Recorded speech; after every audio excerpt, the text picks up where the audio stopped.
Welcome to Human Monsters. At the age of 11, Jaycee Lee Dugard was abducted by Phillip and Nancy Garrido on her way to school and was kept in captivity by them for 18 years. During that time, she endured some of the worst tortures that should never be experienced by anyone of any age, let alone a minor female. This is that story. Chapter 1. Phillip Garrido. Phillip Craig Garrido was born in Pittsburgh, California on April 5, 1951. His was a working-class family. They eventually moved to rural Brentwood. Phillip's father noted that Phillip was well-behaved as a child. He was also never disciplined when he did act out. To put it plainly, he was spoiled. He had a high IQ, but did not apply himself in school. The only thing he was passionate about was music, and he joined a band after getting an electric bass. He practiced on his bass for hours, and though he was no Larry Graham, he developed some skill. He visited the Haight-Ashbury scene in San Francisco during the hippie heyday. He attended many rock concerts and smoked a lot of marijuana. Mike Kelly was a member of a band in Brentwood, and he knew Phillip Garrido. Of Garrido, he said, "Phil was a nice young guy growing up. He was clean-cut and pretty smart. He was just a normal high school kid, but the hippie scene came along, and he really got into it, with the moccasins, fringe coat, and all." Speaking on the consumption of marijuana, Kelly said, "I knew when to stop, but Phil didn't." Eventually, Phil experimented with other substances, like LSD, hashish, and pills. This was mentioned in Phil's writings. Marijuana was reaching out to rural California. From that point on, my life was slowly changing.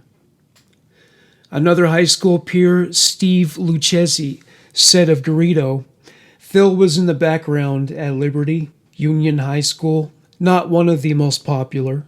I thought he was weird, but not that weird. I'm not sure if he was high all the time or just saw things differently. It was almost as if he was trying to keep up with the psychedelic scene, the drug scene. He painted his bedroom black and covered the walls with psychedelic music posters and illuminated them with black lights. However aberrant his disposition, the girls thought he was cute, and he was in demand as a dance partner at the school's social events. To quote one former female alumnus, "He had a cute smile. He wasn't a jock, but a lot of girls liked him. I wouldn't say he was really friendly, but he wasn't standoffish either." A turning point in Phillip Garrido's life came in 1968 when he got into an accident on his motorcycle. He suffered numerous injuries, cranial damage among them. His father, Manuel, said of this incident, "It ruined him. I remember the emergency room calling me and saying, 'We have to operate on his head.' I told them, 'Do whatever you can.' They didn't do enough. My son was ruined after that. The drugs, crazy behavior, all that stuff started then." His classmates insisted that the strange behavior emerged before the accident. Either way, weird behavior and drug use were just as frequent after the accident, if not more so. He continued to play with the Free Spirit Band, who entertained at dances in the area. They were remembered as a talented group.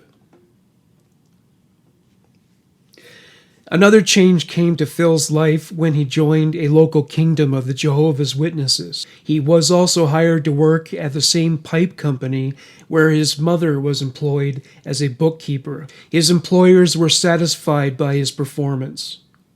He was hired by the Fiber Board Company in 1970. His performance wasn't nearly as exemplary as it was at his previous job. Many days he didn't even show up and gave no explanation for his absences. Another change occurred in Phillip's life in 1971 when his parents divorced. Phil lived with his mother. He was eventually terminated from his position for his absenteeism, erratic performance, and failure to explain his absences. He soon moved into his first home as an independent adult with his friend Anthony Garcia as his roommate. He had a girlfriend named Kathy. Phillip Garrido's criminal history began in 1972. He was charged with possession of marijuana and amphetamines. He avoided any severe legal penalties as his attorney convinced the court that he was just a young man who fell in with the wrong crowd and was experimenting with a substance that had become trendy. That same year, he faced another charge, and this one was far more serious. He met a 14-year-old girl and went to a motel with her. He gave her barbiturates and raped her. These new charges were processed before the possession charges were resolved. April 17th, Phillip Garrido was charged with rape, contributing to the delinquency of a minor and providing illegal drugs to a minor. The prosecution did not find this case so easy. The girl was not cooperative and did not want to appear in court. Perhaps it was because Phil Garrido's lawyer characterized her as a, quote, dope-smoking whore, unquote. His words. Lucky for Garrido, the charges were dropped. Otherwise, he could have ended up doing up to 20 years, and that would have been just for the rape charge. At a later date, Phil Garrido commented on his actions at the time, because I just couldn't help myself. Christine "Chris" Pereira became Phillip Garrido's next love interest. She knew about the rape charge, but he convinced her that it was all a lie, emphasizing the fact that the charges were dropped. He also told her he no longer sold or smoked dope. Chris apparently fell for this bullshit, for they eloped in Carson City, Nevada, the kind of place where an Elvis impersonator would conduct the ceremony. She went on to work as a blackjack dealer in a Reno casino shortly thereafter. She was the primary breadwinner. He supplemented their income with the money he made with his band. Phillip fell back into drug use. He smoked marijuana, took LSD, and snorted cocaine. He was also touchy-feely with young girls, especially if they were underage. Another addiction emerged: pornography. He amassed a large collection of magazines and went to movies like Deep Throat and Behind the Green Door. 1976. Phillip's behavior took a toll on his marriage. To quote Christine, he began beating me when he got angry. One time, he took a safety pin and went after my eyes. He left a scar on my face. He would smack me around, and he threatened me when I tried to leave him. I was always looking for a way to find out how to get away. He always told me he'd find me wherever. I did get away once, but he came after me. He pulled up, turned around, and forced me back into the car. He was a good manipulator and a monster. He was pretty much capable of anything. Phillip was restless. He felt confined by marriage. November 22nd, 1976. Phillip saw a young woman at a market in South Lake Tahoe, California, near State Line, Nevada. She was a 25-year-old blackjack dealer named Kathy Calloway. Kathy told this story. I was on my way to my boyfriend's house with a hot dinner I prepared for him. I stopped at a market to pick up some coffee and some rice and some oil. It was Inc.'s Market at El Tahoe, a section of the city of South Lake Tahoe. I picked up the items that I needed and got back into my car and started to back out. And someone tapped on my window on my side of the car. I turned around and there was a young man out there. I rolled down my window and he said, "Excuse me, I didn't mean to scare you, But do you think you could give me a ride down the street? My car won't start. It's cold. I had some friends who lived just down the street, and I had the whole passenger side filled with food. So I told him, well, if you don't mind holding some of this food, I guess I could. So I let him in the car. He was about 6 feet tall and very slender. He had on a blue denim jacket and pants that matched, and a brown sweater, and he appeared to have very short hair, but that was because it was pulled back in a ponytail. We started towards State Line because that's the way I was going, and I asked him where he wanted to be let off. He said, do you know where Ski Run Boulevard is? I said, yes, and he said, well, it's in that area. Then he added, I'm not familiar with this area, but I know where it's at. I don't know the name of the street I'm staying at. I said, okay, and turned up Ski Run because I was going that way anyway. We approached the street I was going to turn off on, and I asked, is it much farther? He said, no, it's just the next block. I said, okay, I'll just drive around the block. And he indicated a place on the right. I pulled in and looked over, and there was no house, just an empty lot. I looked at him and asked, are you sure this is the place? He grabbed my key and started to take it out, but it locked in. He turned off the car and grabbed my hands and grabbed my neck with the other hand. He pushed my head down and said, all I want is a piece of ass. If you do what I tell you, you won't get hurt. I'm dead serious. I mean it. I'll hurt you if you make me. I said, okay, all right. What do you want? I'll do what you want. And he pulled out some handcuffs from his pocket, and he cuffed my hands behind my back. And then he said, okay, we're going to go for a ride. I want to make sure nobody sees you. He strapped my head down to my knees with what I thought was a belt, but it turned out to be a strap. Then he put a coat over me. We started somewhere, and I said, where are you taking me? He answered, somewhere far away. I said, why can't we stay here? He answered, look, there's no use arguing. I've got this all planned out. You might as well understand that you're going with me. We headed down the road, and I said again, is this place very far? And he said, yeah, it's pretty far. Then I asked, can you tell me when I'm going back? A couple of hours? He said, no, you'll be back sometime tomorrow. I told him, did you notice I don't have any gas to go anywhere? He said, don't worry, I know where there's a gas station where I can stop and no one is going to see you. Before we stopped at the gas station, he pulled over and said, I'm going to have to tape your mouth and blindfold you because I don't want you trying to call an attendant. But I talked him out of the blindfold because I wore contacts. He had wanted to put some Kleenex and some tape over my eyes. But I told him with the contacts, I couldn't stand that. He just put some light-colored tape over my mouth. It was about 2.5 inches wide and about 4 inches long. We pulled into a gas station, and I was thinking it must be one that was self-service. I was trying to figure out the amount of time it took to drive there and where there was a self-service station where the attendant couldn't see inside the car. He tried putting regular gasoline into my car, but it needed unleaded. He jumped back to my car, very nervous and upset, and he said, why didn't you tell me your car won't take gas? What's wrong with it? I couldn't tell him because my mouth was taped shut. All I could say was, He said, you want to tell me something, right?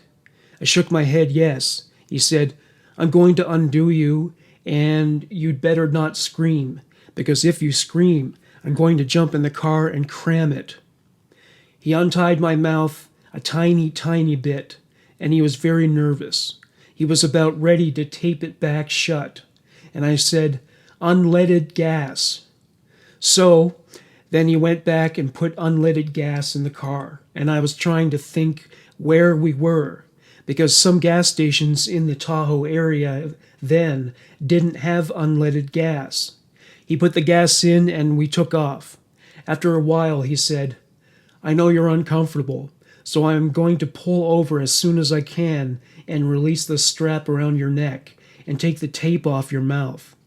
He stopped approximately 5 minutes past the gas station and pulled over.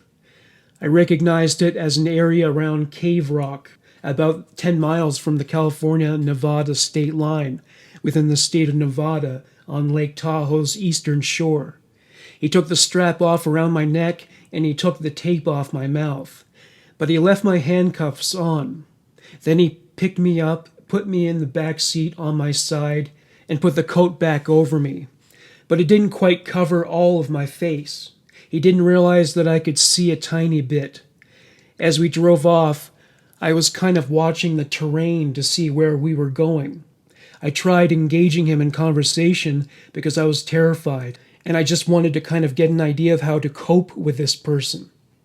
Trying to figure out what his motives were. Trying to keep myself alive.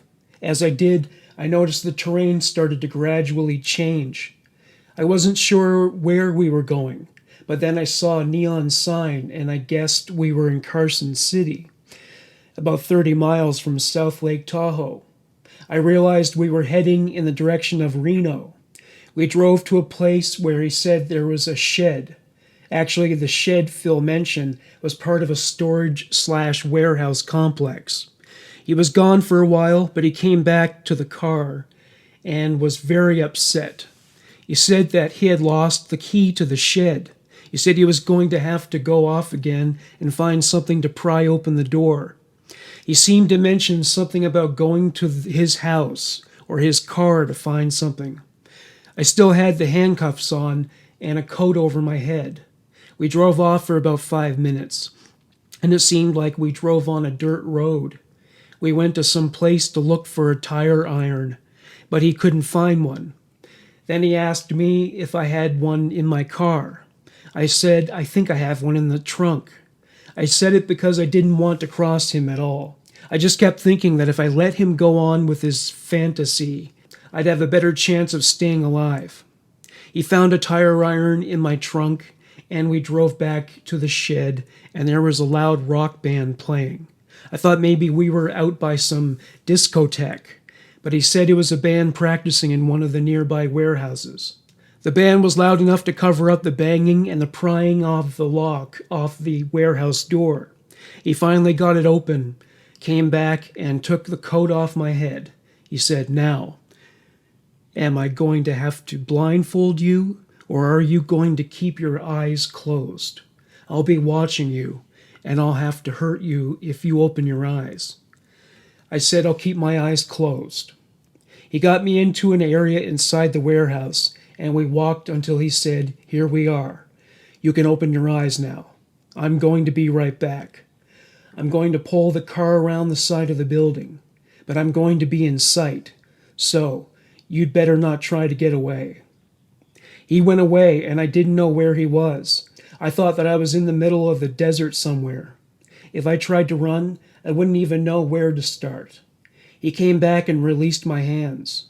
He locked the warehouse door. I didn't even know the size of the room I was in because of the way it was set up. Once he released my handcuffs, he told me to undress. I told him I had to go to the bathroom, and he found a little jar for me to urinate in. I got undressed, and I was freezing in there. I got under a filthy, furry, fake fur-type blanket that he had on an old mattress. It was filthy, but I was freezing. He sat down on the mattress, and I was shaking so badly because I was terrified. I think that he felt sorry for me. He told me that I was the only person that ever made him feel bad for what he was doing. Philip brought her to his porno room. Other items around the room included handcuffs, dildos, pornographic magazines, drugs, bottles of cheap wine, a projector for showing pornographic movies, and multicolored lights. This was as sleazy as it got in the 70s. Katie recounted what happened next. Then he just sat on the mattress and talked to me for about an hour. Just conversation. I think he was trying to relax me. He brought out some marijuana and hashish, and some cheap wine, too. He told me to drink some wine. It would relax me, and besides, he wasn't going to let me go anywhere. After that, he undressed and started having sexual intercourse with me.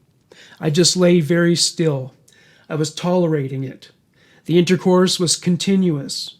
10 times, maybe 12. I couldn't believe it. He entered me from behind, too, anally. He was very rough and very forceful. Got a vibrator. Made me get up and sit on an audio speaker. Then he put the vibrator in my vagina. It really hurt. This just went on and on. I was in there for 5.5 or 6 hours. He got some scissors and cut off all my vaginal area hair.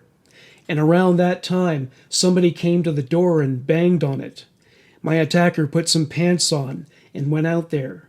I heard like a sliding aluminum door. He was speaking with someone. I thought he was going to bring in some friends. And then he came back and was kind of giggling. He said, "It's just the guy next door." And the guy kind of wanted to know what was going on in here. And he said the guy told him he wanted to hear a tune on the radio. But he, the abductor, knew the guy really kind of knew what was going on in here. Something like that. Later, a police officer came and banged rather loudly on the aluminum door. The abductor put on his pants and boots to see who was banging. And he came back and I was still completely naked. He said to me, "I think it's the police. Are you going to maintain? Are you going to be quiet?" I thought it was a setup or something. And I said, "Okay." He went back out, and it was the first time I ventured beyond a wall of plastic that was immediately in front of me in the warehouse. I fought my way through a couple of walls of carpet to peek outside, and I saw from the waist down an officer. So I started yelling, "Help me! Help me!" And the officer just stood there with no reaction at all. And so did my abductor. So I ran out of there completely naked, and I thought, my God, he's not going to help me. And when the abductor didn't try to run, or the officer didn't do anything, I thought for sure it was a setup. I thought this guy, the police officer, was a friend of his, and they were just having a good time or something. I ran out farther, and I saw the police officer's car, and then I thought, he really is a policeman. What the hell is going on here? The abductor said, "This is my girlfriend, we're just having a good time." And I said, "No, we're not." The officer asked, "Whose car is that?" And I said, "It's mine." The officer asked, "Who drove it here?" And I said, "He did," and pointed at the abductor. The officer then said to the man, "May I see your driver's license, please?" And the abductor said, "I don't have a driver's license. I didn't drive the car. She did." "No, I didn't," I replied. Then the officer said, "Go back in the warehouse and put on some clothes." I went back inside and put my clothes on, and the officer let the abductor back inside, too. I was scared the abductor was going to make me a hostage or something. I was trying to put my clothes on as fast as I could, and the abductor was begging me not to tell on him, that it would be terribly embarrassing. He was pitifully begging me. I just wanted to get out of there and back to the police officer before he did anything rash. I got half of my clothes on, one sock, my jeans and coat, and just left the rest. Then I ran back outside, and I think the officer finally realized that I was terrified. Every time he took a step sideways, I was right beside him, taking one step with him. Eventually he believed me. He told me to go sit in the car, and he called in other officers. When they came, they asked me if I wanted to press charges, and I said yes. I didn't see them arrest the man. I wasn't looking, and then he was gone. Shedding light on the strange reaction from the police officer at seeing a naked woman run out of the warehouse crying, Reno Police Department Officer Clifford Conrad said in a court hearing on November 23, 1976, "I stopped in the warehouse area to check a suspicious vehicle and suspicious circumstances. The vehicle was from California, and the warehouses are normally rented by people from the Reno area. The vehicle shouldn't have been there that time of morning, so I checked further and found that lock on the warehouse door broken off. I tried the door to see if I could open it, and it wouldn't come up about 4 inches. And I kept trying the door until someone came there. It was a garage-type door that rolled from the bottom to the top. The man who answered the door had on a blue pair of pants and nothing else. It was not a warm evening. It was cold. I questioned him about if the warehouse was rented to him, and he said no, it was to a friend of his. I'm not sure if he gave me the friend's name or not, but he said his friend lived on Market Street. He said he had lost the key. I asked him for his name, date of birth, things like that. He said his name was Phillip Garrido. I wanted to check with our dispatcher to see if they would obtain an address and just everything to check his story.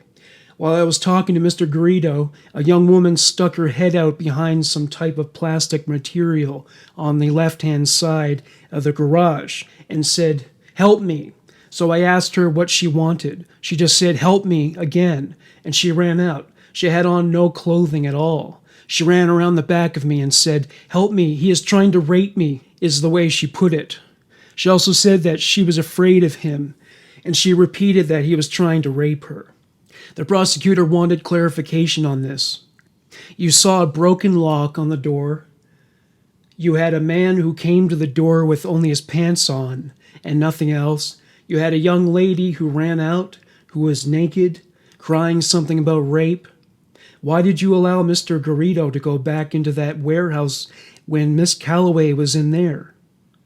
Conrad said, "The circumstances that I was led to believe by Mr. Garrido were that he was married and lived down the street, and this was his girlfriend." Is that what Mr. Garrido said to you? He implied that. He didn't exactly come out and say it. How did he imply it? He said he lived down the street, he was married, and this was a friend of his. He even called her by name. He called her Kathy. But Miss Calloway had said something about rape when she came out. She said, "He is trying to rape me," are the words she used. You didn't feel at that point that there was any danger or anything like that? No, sir. And how long were they inside that warehouse together? I would say about 30 seconds to a minute at the most. Before this incident, had you ever investigated rape charges before? No, sir.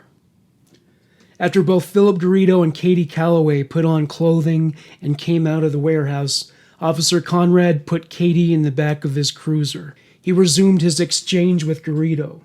Reflecting on this, Conrad said, "I was still trying to check why he was there and why the broken lock. He said that he and a friend used the place for storing musical instruments and playing there, and that he lost the key to the lock, so he broke the lock off. I asked him how long he had known Kathy and where he had met her. He was being evasive. He said, 'I don't have an answer to that.'"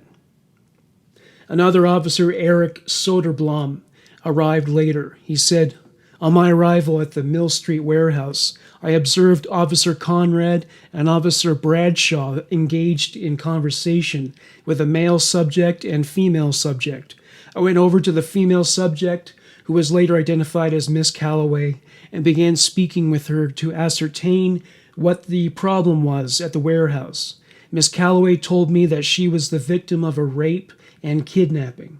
She appeared to have some sort of a red mark or abrasion about her wrists. The marks or abrasions had the appearance of having been made by a handcuff. I was familiar with the marks made by handcuffs. I'd seen those types of marks and abrasions roughly 6 times per day for over 4 years. The marks and abrasions on Miss Calloway, they were like a red line that joins on each side of a wrist in a circular pattern, 2 lines parallel and adjoining a second or a third singular line. She appeared to be upset. The male seemed to be quite calm. It was quite illuminated there, both with the vehicle's lights and with the area lighting. It was Soderblom's belief that Katie Calloway's version of the event was the truth. She filed a complaint with him. Officer Conrad waited for his sergeant to arrive. When he did, they discovered a vial of hashish in Garrido's warehouse room. He was taken to a medical center to be tested for alcohol and drugs.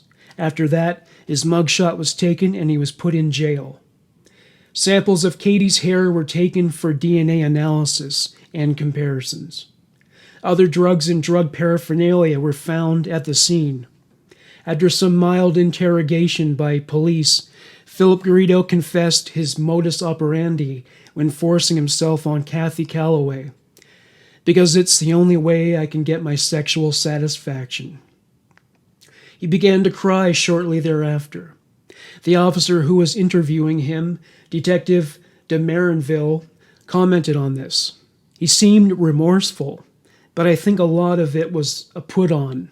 Of course he appeared remorseful, but I think a lot of that was because he got caught. However, Garrido was quick to shift blame. She was attractive, and she shouldn't have given me a ride.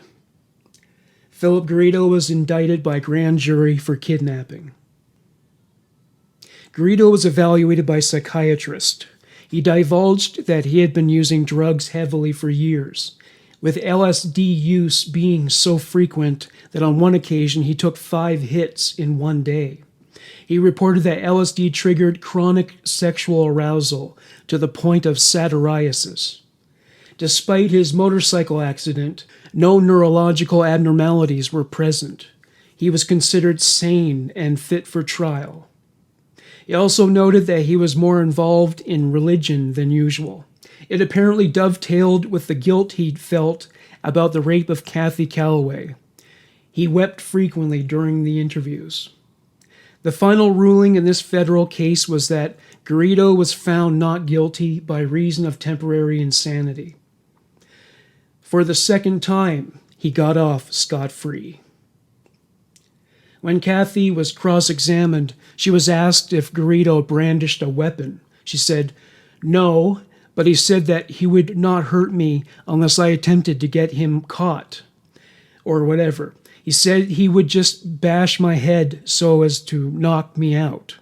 The only weapon, and it probably couldn't even be considered a weapon, but I was considering it at the time, was a pair of scissors.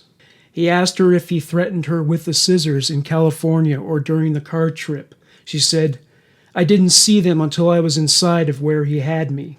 Then he cut off my pubic hair with them." Did he ever simulate a weapon, like someone in a bank robbery saying, "I've got a gun here, give me your money"? No, but he was 6'4". He didn't really have to do a whole lot. I'm 5'5" and weigh 105 pounds.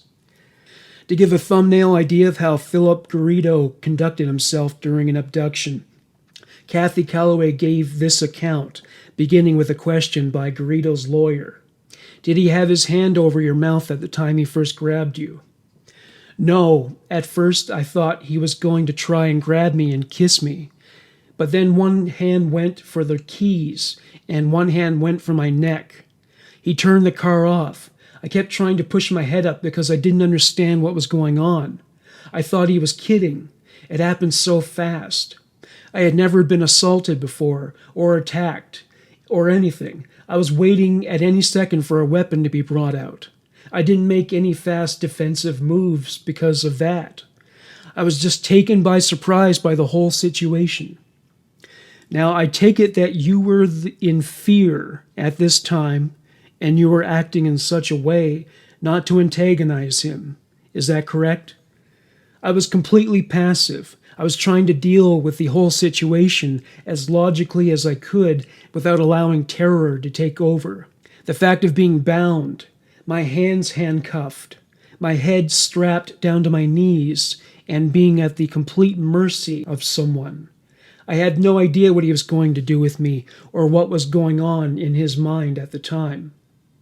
Now, I believe you stated at one point, he said, if you tried to do something, if you tried to do anything, that he would use a certain amount of force to overcome you. Did he say he would kill you?" "He said he would knock me in the head and knock me out." "Did he ever say to you, 'I will not kill you. I will just use whatever force I need to. That is true. He said, I am not going to hurt you unless you try. For my own protection, I will hurt you. Did you ever suggest to him that if he had sex on his mind, that perhaps you could get the whole thing over right then and there? Yes, I did. And what did he say? He said, you might as well get that out of your mind. You are going with me. You have got no choice. I have got it all planned. I am just not going to let you go now, so might as well not ask again. Did he say he would bring you back to the Tahoe area when he was done? I asked him if he was going to give me gas money so I could get back. He said, don't worry, don't worry. That's all he would say. Now, when the defendant talked about a sexual fantasy or that he couldn't help himself, and although he had a nice wife, this was just something he had to do. Where did that conversation occur? In California or Nevada? Or aren't you sure? It must have been in Nevada. He told me I had a long ride ahead of me, and I tried to engage him in conversation. You know, try and figure out what kind of person abducted me and what state of mind he was in. Like I said, how to best deal with it. And I tried to talk to him more of on a peer type basis. The same age group type of person, you know. Talk to him as a friend. And I asked him what aspect got him off doing this to young ladies. And he said that it was just fantasies that he had to live out. He said he couldn't help himself almost, but he had to do it. He said that he had a completely happy life with his wife. They had a very happy sexual life, and he was completely satisfied there. But he had to do this, and his wife knew and understood. Did he mention what his wife did for a living? He said she was a blackjack dealer. I asked him why. He told me later if he didn't want to do anything about, knowing him. He also told me his name was Bill, and then he slipped up later and said, my wife said Phil the other day, but I continued to call him Bill, so he wouldn't have any idea and think I knew his real name. And when I mentioned that I was a 21 dealer, he kind of chuckled and said that his wife was a 21 dealer also. And I said, oh, then you are from Reno? And he responded, well, just because I told you that, she could be from Las Vegas or anywhere, It doesn't mean we are from this area. He said he wasn't from the area. He was just up here doing a few things. No one even knew his real identity, where he was right now. He could be gone in a week anyway, so it really didn't matter. He indicated to me that he was a complete transient in that area. Did you say anything in response of when he talked about his sex fantasy? Did you say anything about fantasies or anything like that? I completely went along with everything. I said, oh, yes. Oh, I like that, too. I tried to completely stay on good terms with him. Like, I'm all for what you're doing. In that conversation, did you say you often wondered what it would be like to be raped or something like that? Oh, yes, I said, if everything you are telling me is true, that you are not going to hurt me, that all you want to do is give me pleasure and just make me feel good, even though you've abducted me under force, then I guess it is not going to be so bad. Coming down that hill into Carson City, did he talk about anything other than his sex fantasy? Did he refer to religion, for instance? Yes. He talked about Jesus. He said he was going to turn himself over to Jesus next year. Now, going through the evening, did he say any other things that were revealing as to who he might be or what he did? I don't know if he indicated then if he was a musician or not, but he kept saying, someday I'm going to let you know who I am. Someday I just might come back and tell you who I am. As if I thought he was somebody famous or something. She described her mindset once the first police officer arrived. I was very confused. I was very frightened. I was almost in a state of unbelief of the whole situation because of the officer's reaction and because of Mr. Garrido's reaction when I first cried for help. There was no immediate response and no immediate reaction. Mr. Garrido was looking at me very sorrowfully and pitifully, and I was just answering the officer, questioning me, with yes and no answers. As far as, is this your car? Did he drive it? And it was all going back and forth and getting nowhere. I just wanted to get out of there. My nerves were shot. It had been a long ordeal, a horrible ordeal. I wanted to get away from there, from that person. At that point, I was almost at the snapping point. I was almost at the point of thinking of picking up the scissors and trying to kill him. It was a very traumatic thing. At that point, I couldn't take it any longer. She was asked how his disposition evolved throughout the incident. In the car, he seemed very nervous, very uptight. Later in the warehouse, he was a lot calmer.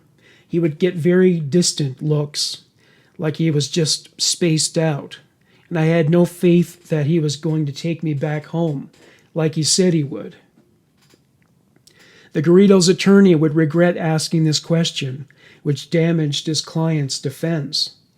Did you gain the impression that the defendant believed you when you resorted to this ruse? Oh yes, I'm sure that is what made him act so nicely toward me throughout the whole thing. It was because of my attitude for my own protection. He said I was the only one who had ever made him feel bad about what he was doing. This mention of her being the only one implied that there was a history of sexual assault, the most damaging fact to emerge in the trial.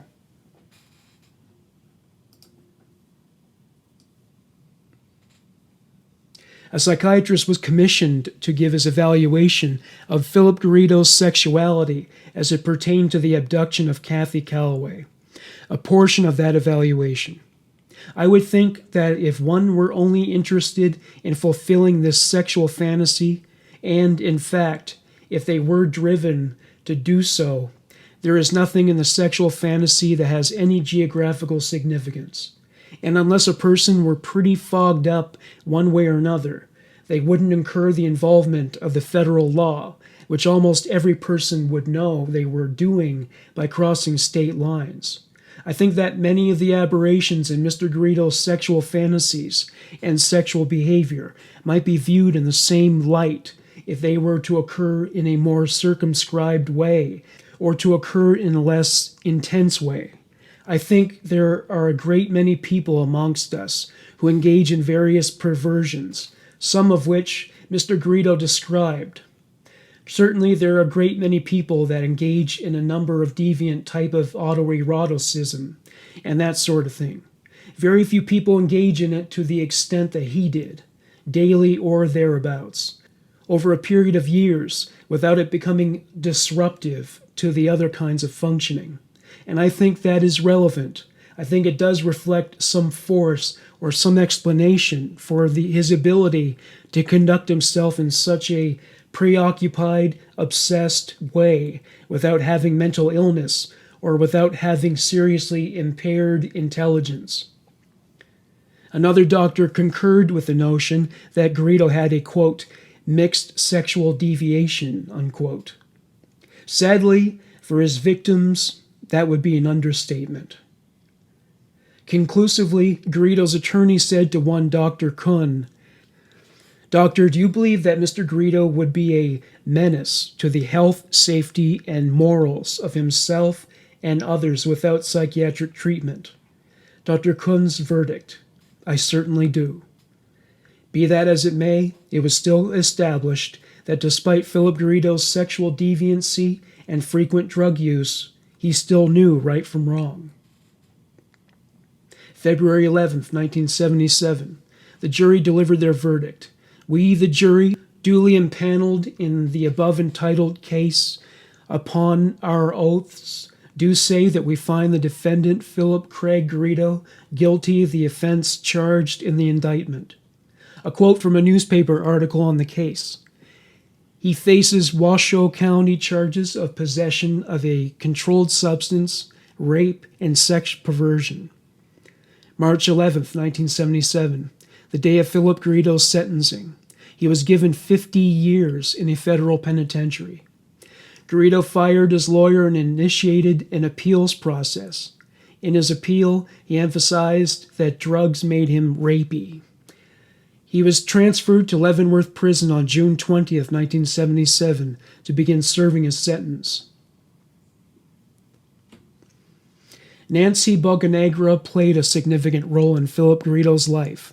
She was born on July 18, 1955, in Bexar County, Texas. She is remembered from school as being very bright, but also circumspect and shy. She and her family eventually moved to Denver, Colorado, where she studied to be and worked as a nursing aide. One thing she had in common with Phil Garrido was that she was a Jehovah's Witness. She believed in a literal interpretation of the Bible, Jesus wizard and all. In 1980, she went to Leavenworth Prison to visit her uncle. She met Phillip Garrido during her time there. He could be very charming at times, and he pulled out all the stops to ingratiate himself to Nancy Bocanegra.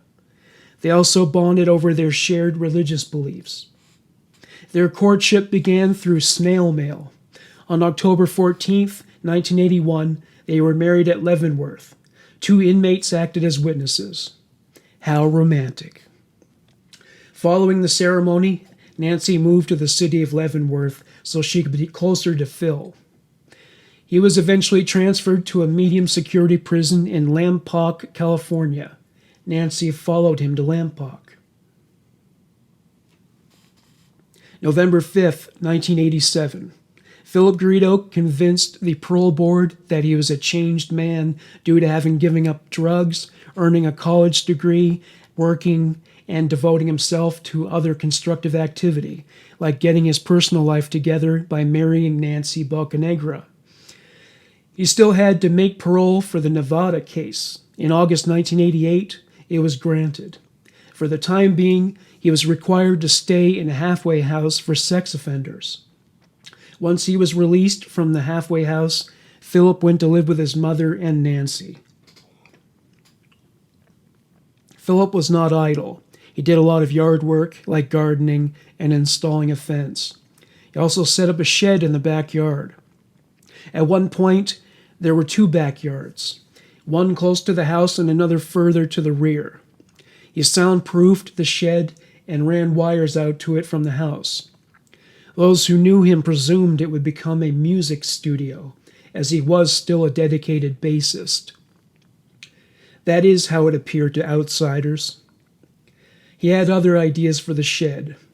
He missed his old porno palace, the one where he raped Kathy Calloway.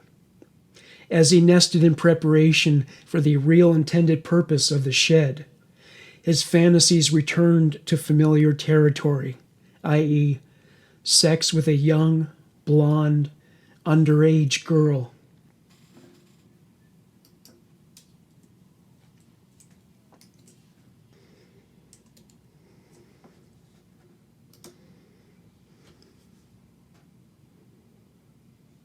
Chapter 2. Jaycee Lee Dugard. Jaycee Lee Dugard was born on May 3rd, 1980, to Terry Dugard. Her father was not involved in her upbringing. In fact, he wasn't present at all. When Jaycee was 10 years old, her mother met a man named Carl Probin, and they were eventually married. They moved to a house in suburban Los Angeles. In 1989, the family welcomed a baby girl named Shayna.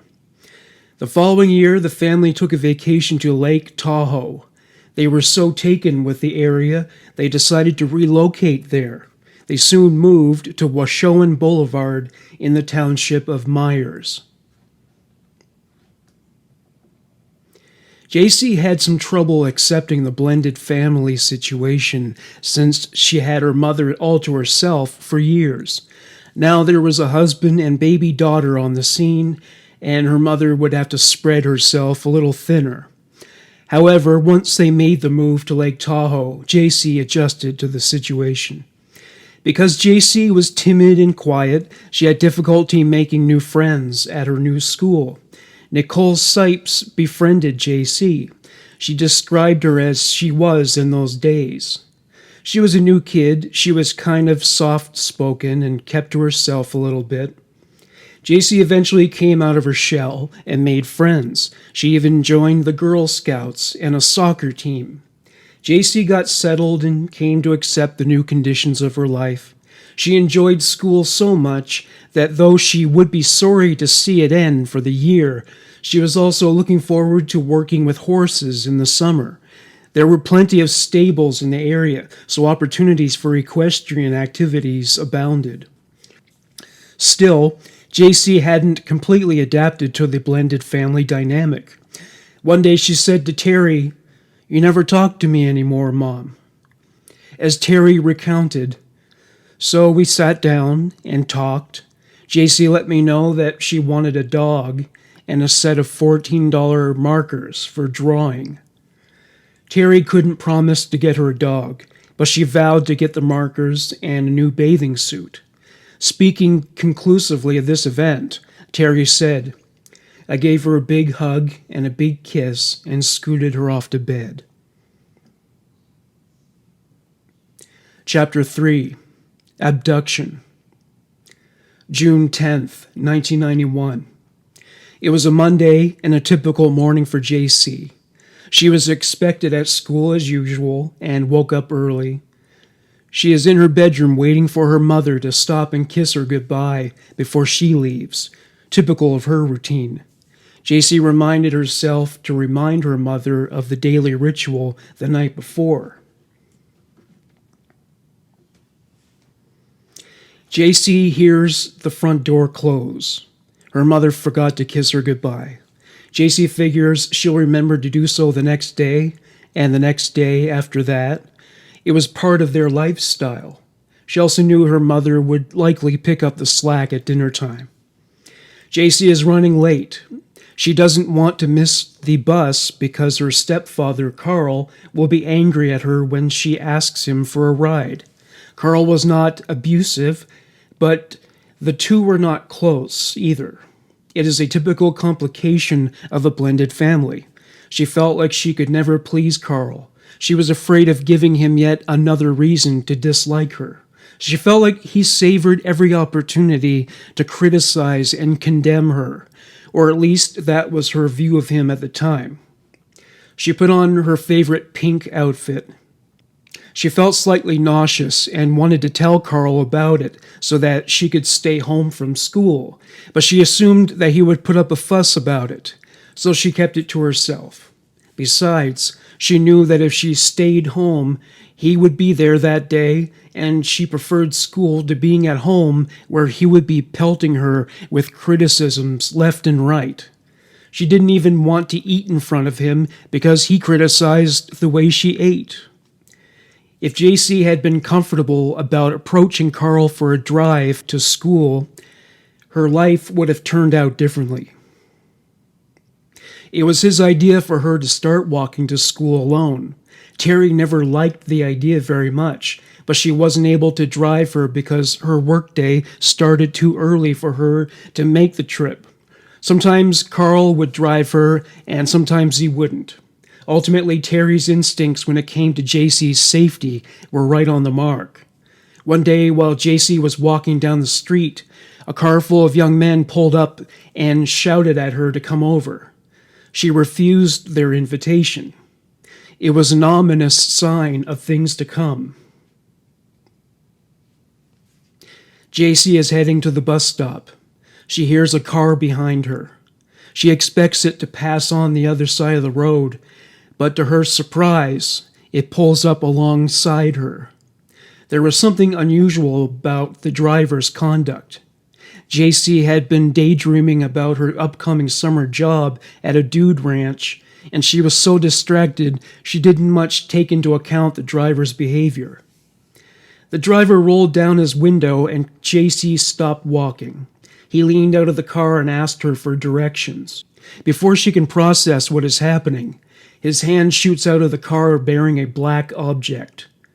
After hearing a crackling sound, she suddenly became paralyzed. She staggered backwards. A car door opened as she fell to the ground. In a sitting position, she pushed herself toward a thicket of bushes. He is approaching her. only vaguely aware of what is happening to her now. She feels someone dragging her and hoisting her up. It feels to her like her limbs are too heavy to lift. The feeling of paralysis is accompanied by an electrical current followed by a zapping sound. She is unable to resist the man's actions. Her body is just not responding to her instructions. She suddenly realized that she had urinated in her pants. She can still speak. She says, "No, no, no." The man lifts her up and shoves her into the back seat of the vehicle. She tumbles down to the floorboards. Brain fog sets in. She can't understand what is going on. She wants to go home. She wishes she could go back to her bed. She wants to play with her baby sister. She wants her mother. A blanket is thrown over top of her. She feels a heavy weight on her back. Her breathing is labored. She can hear muffled noises. The car is moving. She tries to gyrate out of the position she is in, but something is weighing her down, preventing her from escaping. She feels frightened and helpless. She feels nauseous, like she might throw up, but she is afraid that if she does, she will choke on it and die. The blanket makes her feel so hot that she feels like she is burning up. She passes out. Carl Probin was in the garage of their house. His attention happened to be diverted to the street for a moment. He took notice of an older gray sedan. It was driving past Jaycee at a very slow speed. A driver would only move at that pace if they intended to get the attention of the pedestrian nearby. Carl described the driver's next maneuver. It drove up toward the house and then made an awkward U-turn back toward Jaycee. Carl was shocked by what happened next. The car pulled up in front of Jaycee, blocking her way. A dark-haired woman jumped out the passenger side door. She grabbed Jaycee and pulled her into the car. Jaycee screamed all the way. Commenting on what happened next, Carl said, "I immediately jumped on my bike. I didn't have my car keys on me. I pedaled uphill as fast as I could toward the car. The car sped off. Carl pedaled as fast as he could in pursuit. They moved up a steep hill. The car was soon out of sight, and Carl couldn't keep up. Instead, he returned home and called 911. Carl gave the 911 dispatcher his description of the events and the woman who snatched Jaycee. He said the woman had long dark hair and a dark complexion. He felt like she might be of Middle Eastern descent. Jaycee was 11 years old, weighed 80 pounds, and was 4 foot 6 inches tall. Before long, officers of the Lake Tahoe Police Department descended on the scene along with the El Dorado County Sheriff's Office. Even the U.S. Forest Service got involved in the search. Investigators searched by land and air. Not a second was wasted. Citizens volunteered to search for the girl and the car. Radio stations broadcasted the details of the case. A kidnap hotline was set up by the El Dorado Sheriff's Office. The area was blanketed with posters of Jaycee and her details. A composite sketch of the dark-haired woman was circulated. She was described as, quote, witchy-looking, end quote. Others wondered if she were addicted to crystal meth. Because Carl didn't see her up close, it was unlikely that the sketch was an accurate rendering of her features. The El Dorado County Secret Witness tip line offered a $5,000 reward for information that could lead to Jaycee's return and the perpetrator's arrest. Many assumed that the kidnappers took Jaycee out of the area, but the sheriff's office believed it was more likely that they were locals.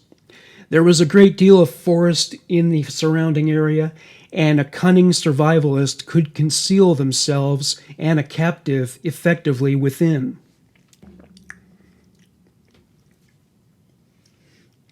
When Jaycee comes to, She hears voices. The car is no longer in motion.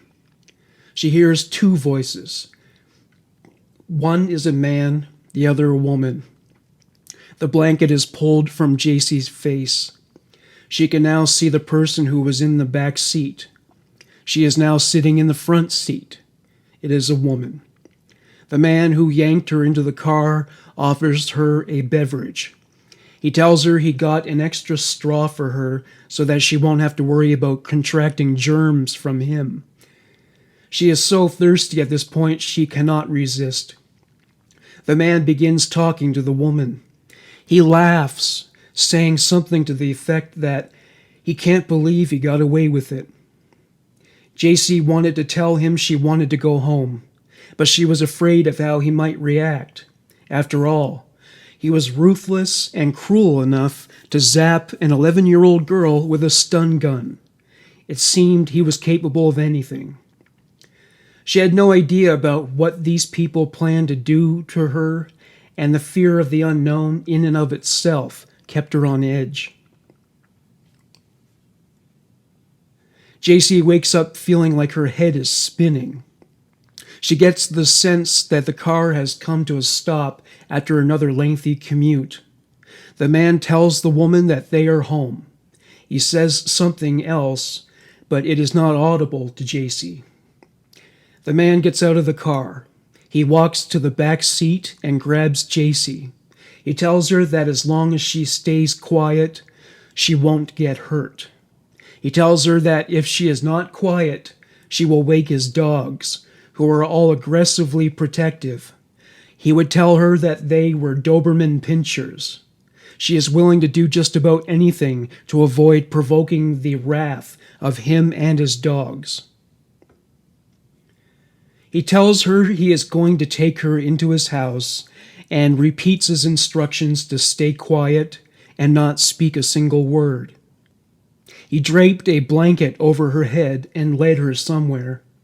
She wished that it were a bad dream and that her mother would be there to comfort her upon waking. She knows, however, that that is not the case, and that she must do whatever she can to survive. Once inside the house, he removes the blanket and orders Jaycee to sit on a wicker sofa. He cuts an intimidating figure at over 6 feet tall. She is surprised by how normal and harmless he appears on a superficial level. He brandished the stun gun, threatening to use it again if she attempts to escape. He switched it on, and she heard the buzzing sound. She notices a couple of cats across the room. She asks if she can pet them. He says she only can if they approach her first. One of the cats walked over and she petted it. It was the only element of the environment that didn't feel like a complete nightmare for her. The man tells her to follow him. The man brings Jaycee to a bathroom. He closes the door. The shower is running. He tells her that he wants her to take her clothes off. She refuses. She couldn't imagine why he would want her to take her clothes off. She was also at an awkward early stage of puberty and was self-conscious about her body. He tells her that if she doesn't remove her clothing herself, he will do it for her. She is shaking from fear and cannot bring herself to disrobe. He pulls her pants down and pulls off her top. She is naked now and feels deeply humiliated. He puts her clothes, shoes, and backpack into a bag. He removed all of his clothes. She avoided looking at him. He asked her if she ever saw a naked man before, and she said no, which was true. He said he found that hard to believe for a girl her age. She knew she was too young to look at a naked man. He tells her to look at him. She takes a quick, passing glance and then looks away. She actually felt like laughing, despite the terror she felt. She thought his genitalia was funny looking. She smiled from amusement. He might have interpreted this differently, for he told her to touch his penis. It was far from impressive. She noted that it was small and, quote, squishy, end quote. He tells her to make it grow. She is sure at this point that this man is crazy. The last thing she wanted to do was touch his penis. He is insistent. She held it in her hand. He tells her that is enough and to get into the shower. She wanted to rebel, but he pushed her into the shower. He joined her. He tells her to wash up. He hands her a bar of soap. She didn't know what else to do, so she began to wash herself. He asks her if she ever shaved her underarms and vagina. She had wanted to ask her mother if she could. It seemed strange to her that this man wanted her to do it in front of him.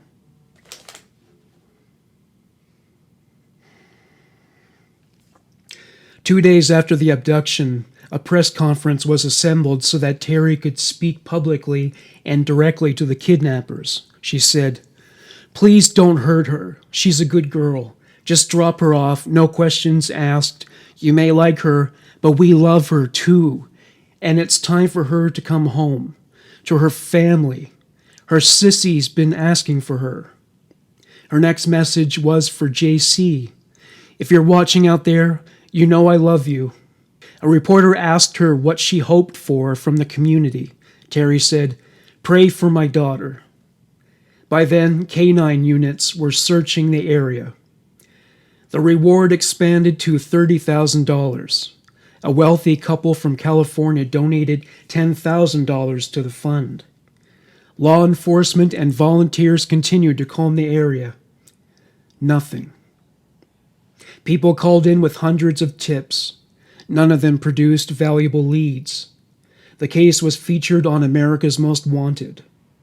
Still nothing. In law enforcement, focus shifted away from the streets and the woods and was diverted to the massive trove of tips called in by the public.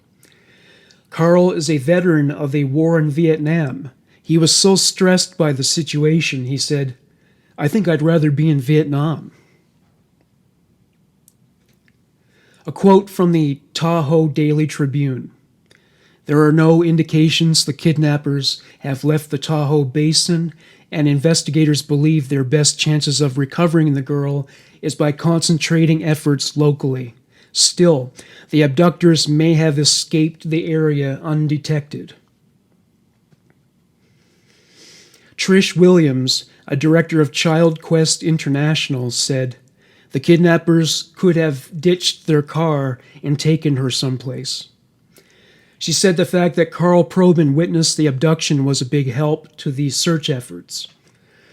Some were more optimistic than others, like Greg Mangel of the Sacramento Interstate Association for Stolen Children. He said, "I think the family is really fortunate to have the FBI working on the case. I think there is a good chance we can find her and bring her back. We've found kids that have been gone a year and a half, that were assumed to be victims of murder. She could be home tonight or be home a year from now. Or never." Everybody in the community was talking about the disappearance of Jaycee Lee Dugard. 50,000 posters had been distributed and posted. Radio stations held fundraisers on the air in the form of raffles to contribute money to the search budget. Jaycee's fellow students at Myers Elementary School tied pink ribbons on the surrounding fence in solidarity with Jaycee. It wasn't exactly reassuring to the community when they learned through the Daily Tribune that a 9-year-old girl was abducted and murdered in Chula Vista, California. The abduction of Jaycee Lee Dugard soon became national news. Terry and Carl were interviewed for People magazine. One quote attributed to Terry on her ability to cope with the situation: "I went into a dark hole of drunkenness, tears, and heavy troubled sleep. I couldn't function. I was walking the floors, ranting and raving, thinking the worst. Terry and Carl's marriage suffered during that time.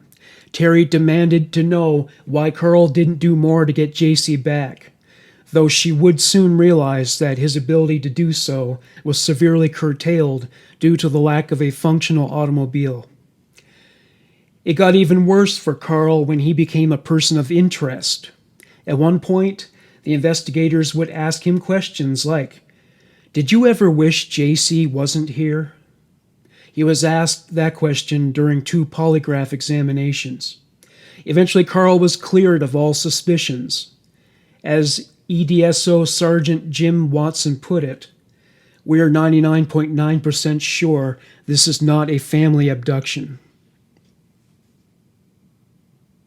One day, Terry got her spiritual second wind, so to speak, and she felt stronger than she had in weeks. To quote the People interview, "One Sunday I was by myself, and suddenly I just got this inner strength to quit crying and get on with it." Some tips were disturbing. There was residue from the satanic panic of the 1980s in terms of people suggesting that Jaycee was likely the victim of satanic sacrifices and other rituals. One woman stated that she, quote-unquote, felt that Jaycee was locked in a trunk in a casino parking lot. Terry and Carl went out to the parking lot in question and pounded on all the trunks. It was a testament to how desperate they were to get Jaycee back. Reporter Mike Tauher interviewed Terry at the time.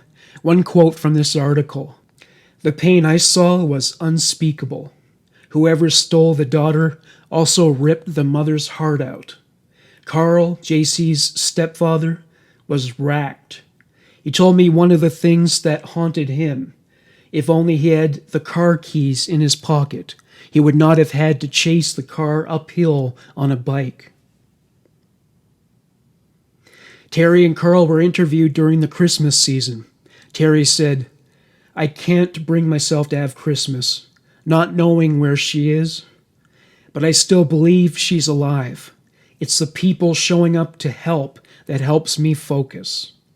Carl said, "If she got hit by a car, it would tear your heart out, but there would be an ending. But there is no ending here." June 10th, 1992. It was an entire year since the abduction of Jaycee Lee Dugard. A candlelight vigil was put together and attended by Terry, Carl, and Shayna. Terry said to a Sacramento news station, "I'm scared. I'm scared that it's going to go on forever and ever, and we're never going to have an ending. We are living our worst nightmare." Carl said, "It's like being tortured every day. You know she's gone. I don't know what they're doing to her, but we're being tortured every day, not knowing what's happening to her." When they appeared on Geraldo Rivera's show, Geraldo asked Terry about the impact the abduction made on her marriage. She said, "It could destroy us if we let it. The whole focus for us is to stay together. When Jaycee comes home, she's going to need that family life. She can't afford for us to be split up." That was in 1993. In 1995, they separated, though they remained on amicable terms and did not initiate divorce proceedings. Carl got his own place. He later said to a reporter, "This broke up our marriage. We had a great marriage. We never argued." Authorities dug into the soil of the house the family lived in to ensure that Jaycee wasn't buried on the property.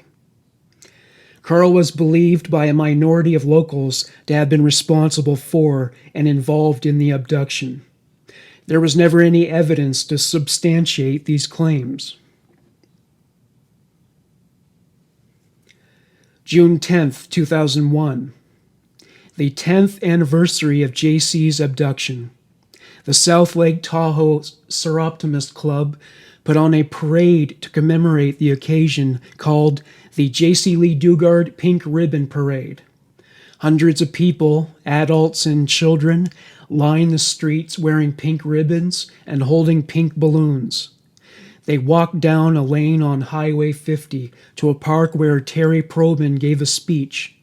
She said it seemed like it was impossible that 10 years elapsed since Jaycee was kidnapped. To quote Terry, "It is still as overwhelming as the day it happened. The person that did this, please give the gift of resolving this. I'm asking that you share, that you find it in your soul to give a gift. It's like a puzzle, but you never know when you're going to get to finish the puzzle. Someone out there has the piece. We need it. You need it." Chapter 4, Captivity. The man shaved Jaycee's armpits and legs. He informed her that he would also shave her vagina. She wanted to know why. Once he was done with all the shaving, he told her she could get out of the shower.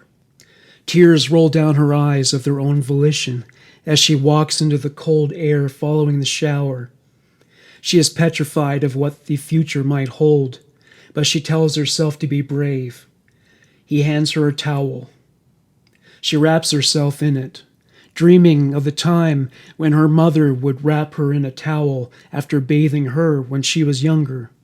Initially comforting, this memory only leads to more sadness when she realizes that the situation outside the towel was all too real. She begins to sob now. The man tells her to calm down and that he won't do anything more that day. He pulls her into his arms and tries to comfort her. There was nothing comforting about his embrace. But what choice did she have? She is unable to stop crying. The man tells her he is going to take her somewhere else and that she must be quiet or she will get in trouble. He says if she is a good girl, everything will be fine. She asks him if she can put her clothes back on. He laughs and says no. She asks him when she can go home. He tells her he didn't know, but would work on it. She told him her family didn't have much money for a ransom. He smiled and said, "Really?"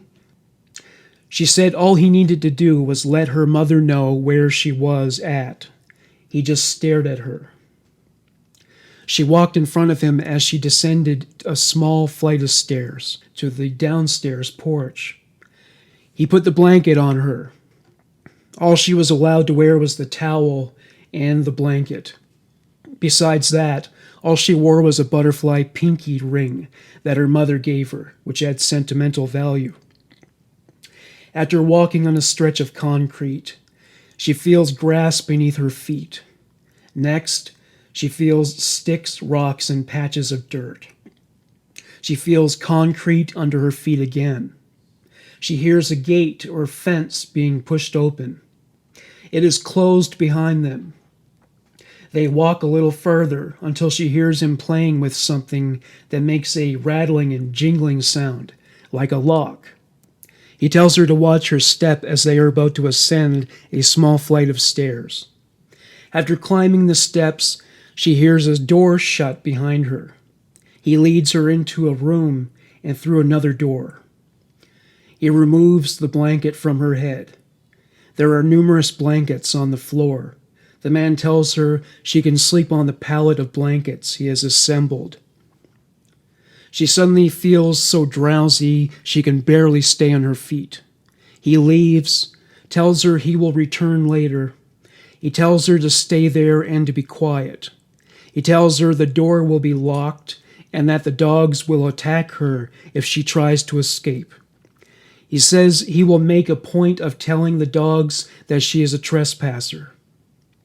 He tells her he has to put handcuffs on her, but that they have fur on them and won't cause her much pain.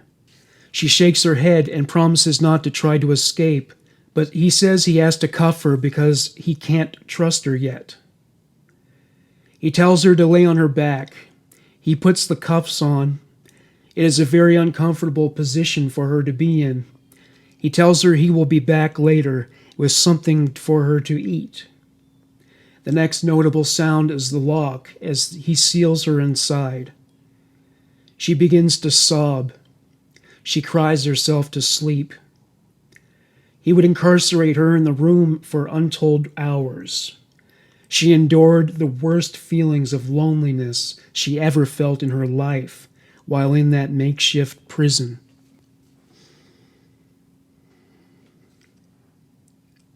Jaycee woke up crying. She woke up to the same nightmare. She wonders why it is happening. Her body feels taut. There is pain in her body.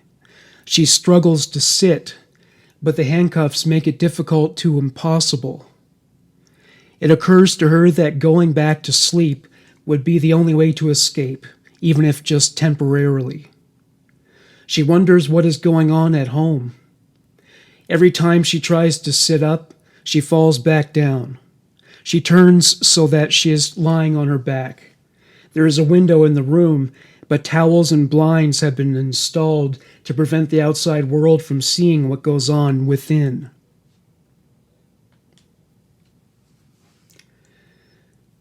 The next day, with the afternoon sun, comes stifling heat. It is so stuffy in the room she can barely breathe. She perspires. There is no sense of time aside from the rising and setting of the sun. At some point that day, the man brought her fast food and a soft drink. Being in the same place all the time created a timeless sensation where the days all melted together. She recalled that he came in once a day to give her food and a beverage like she was just one of the household pets. It got so she depended on him for everything. He would remove the cuffs so she could eat. He provided a bucket for her to relieve herself in. She hated wearing the cuffs so much that she enjoyed seeing him due to the minor detail that he would temporarily liberate her from her bindings. The fur did nothing to alleviate the discomfort. The metallic cuffs rubbed her skin raw. It didn't help that she was sweating profusely from the heat. He told her he was working on providing a cooling device for this room. He did provide her with a fan, which helped a little. She continued to ask him when she could go home. She couldn't remember his response, but he was likely vague anyway. When he visited her, he tried to amuse her with voices in different accents as a means to make her laugh. She was so lonesome by this point that she actually looked forward to seeing him. He was her entire world, as she depended on him for sustenance and companionship. His goal was to manipulate her into submitting to him, and, sadly, it was working. When he wasn't around, she slept most of the time. She knew it was night when Phillip brought her the meal of the day. She hears the rattle of the lock. She is famished and can't wait to eat. She can't even remember the last time she ate. She hasn't been able to keep track of how many days she has been in there. The boredom becomes problematic. When she was in school, there were things to do. She was left alone in that room for days on end with nothing to stimulate her mind. Phillip comes into the room and hands her a milkshake. She smiles at him, feeling like it might be important to him if she at least appeared to be happy. He tells her this day will be a little different. He tells her she can have the milkshake and something to eat after they were done. She shuddered to think of what they would be doing. She lost her appetite. All she wanted was for him to go away. She told him she wasn't hungry. She just wanted to go home, her real home. He put the milkshake on a shelf and bent down.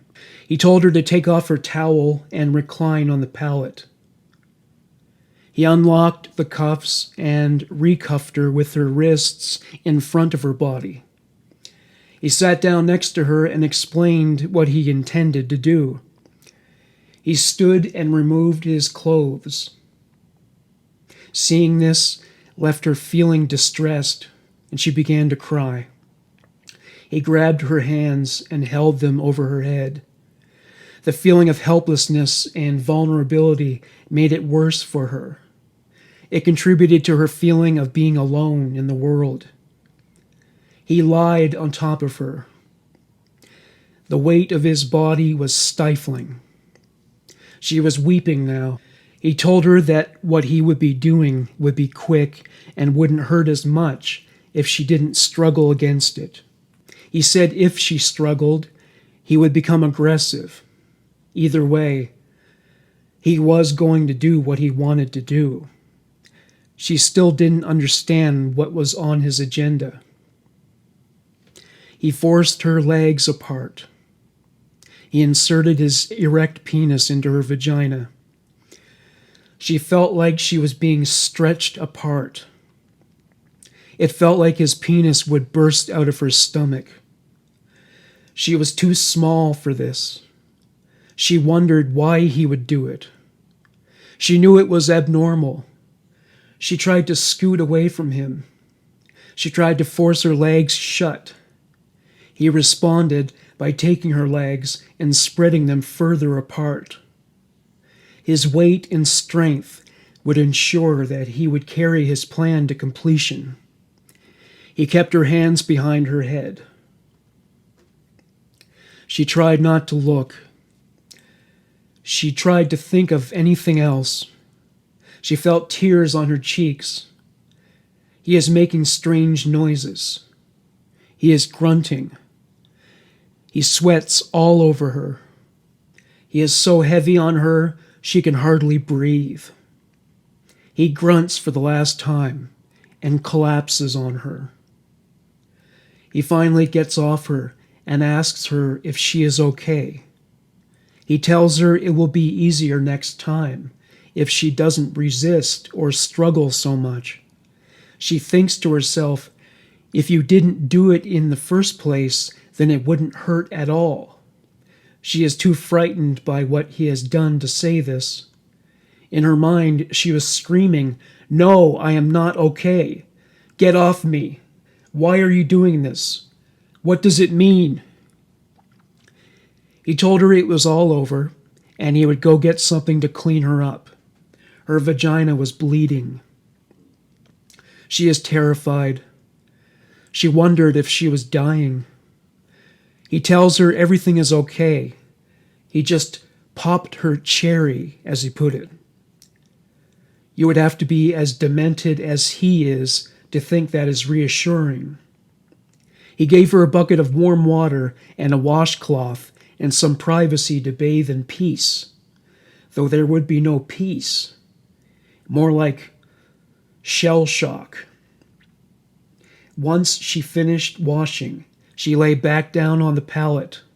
She completely forgot about the milkshake. Phillip Garrido would rape Jaycee Dugard frequently throughout her 18 years of incarceration. It happened so many times she lost count. She learned to dissociate herself from the experience while it was underway. He finally installed an air conditioner. He was nice to her when he wasn't raping her. Her life at this point was a matter of survival and endurance. The milkshake attracted a colony of ants that climbed in through the window. They eventually began to crawl all over Jaycee. She hadn't bathed since the first day she was brought there, and she had been perspiring heavily. The ants made her skin itch. Sometimes they got into her mouth. Because she was still cuffed, she was unable to scratch the itchy spots and sweep them away.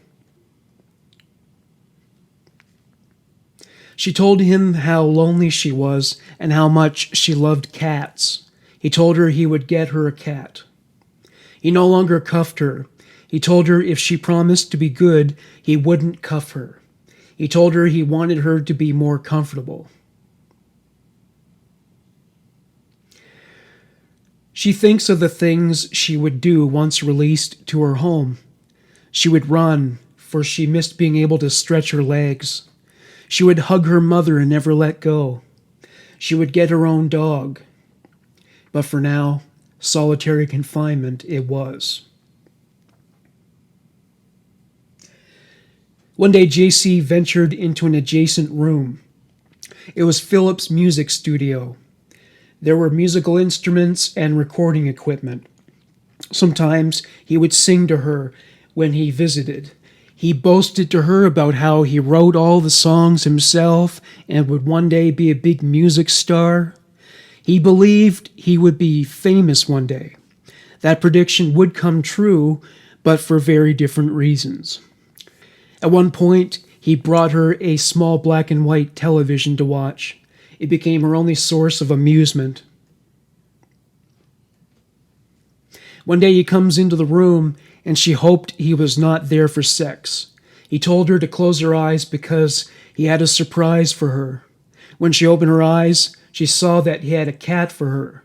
She was somewhat disappointed that it was a half-grown cat instead of a kitten, but she didn't want to risk having him see her disappointed, so she rejoiced in the cat's presence. She named her Tigger because of her color and its reference to the Winnie the Pooh character. After he brings food, water, litter, and a litter box, he explained that he had to take his wife Nancy to work. He wouldn't tell Jaycee his wife's name at first. She still hadn't met her at this point. Phillip tells Jaycee that the rape helps him with his, quote, sex problem, unquote. He said if it weren't for her, he would be hurting other people. Sounds legit. She didn't want anybody to suffer as she was. Jaycee wondered if there would ever come a day when she will not cry. Phillip took the cat away. He hated the way it smelled up the room. Jaycee figured the cat was acting out by being cooped up in there. She wanted to run around and frolic freely as any animal would. She still missed her nonetheless, and she went back to feeling as lonely as before. After leaving Jaycee in the nude for several days, Phillip gave her a one-piece jumpsuit and a pair of underpants. It was a relief for her to have clothes to wear. She hated having to remove it when he went there for sex. A few days later, Phillip says to her, "It's time to wake up. We are going next door." He takes her next door. She was expressly forbidden to make any noise. In this room there are 3 windows. There is a cooling unit in the room. There are iron bars on the windows. He covers them with towels. He uses a flashlight to illuminate the space. He doesn't turn on the light until he locks the door. Locked inside with Phillip now, Jaycee is shaking with terror. She didn't know what his intentions for her were in the room, and it was the fear of the unknown that struck her. There was a toilet that emptied into a bucket, a television, a desk, and other creature comforts that made this space more tolerable than the one she had been housed in previously. Phillip began talking. He had diarrhea of the mouth. Jaycee was careful not to ask him to explain anything because he talked too much. It seemed as though he enjoyed the sound of his own voice. He explained to her that he will be going on what he calls a quote-unquote run. What this means is he will take a drug, most likely methamphetamine, and will stay up for many hours. And this will include having sex with her throughout these hours. More likely a few days, and she will be required to stay up with him. He informs her that during that time she will be required to help him live out his sexual fantasies. He claims he can ingest large quantities of the drug and it doesn't affect him as much as it does most people. He says he has built up a high tolerance for all kinds of drugs. As for her role in the run, he explains that he will dress and make her up according to his specifications. She will give him hand jobs, blow jobs, and get fucked in every position he desires. She will also dance over him as he masturbates. He told her to start by bathing with a bucket of warm water he placed in the corner. He ordered her to shave her vagina. He claimed he doesn't like pubic hair because it gives him a rash. She was reluctant to do it. He brandished the stun gun. Once she was clean and bare, he dressed her and tarted her up with cosmetics. She hated it. She thought it was stupid. She didn't want to disrobe. Tears ran out of her eyes. She put a lid on the crying because he always got angry when she cried. He wouldn't tolerate anything that interfered with his fantasy. He told her to lay in the bed in a certain position. He removed his clothes. He put some crank in a glass pipe and smoked it in preparation. He asked Jaycee if she wanted some. She declined. He offered her marijuana, which she also refused.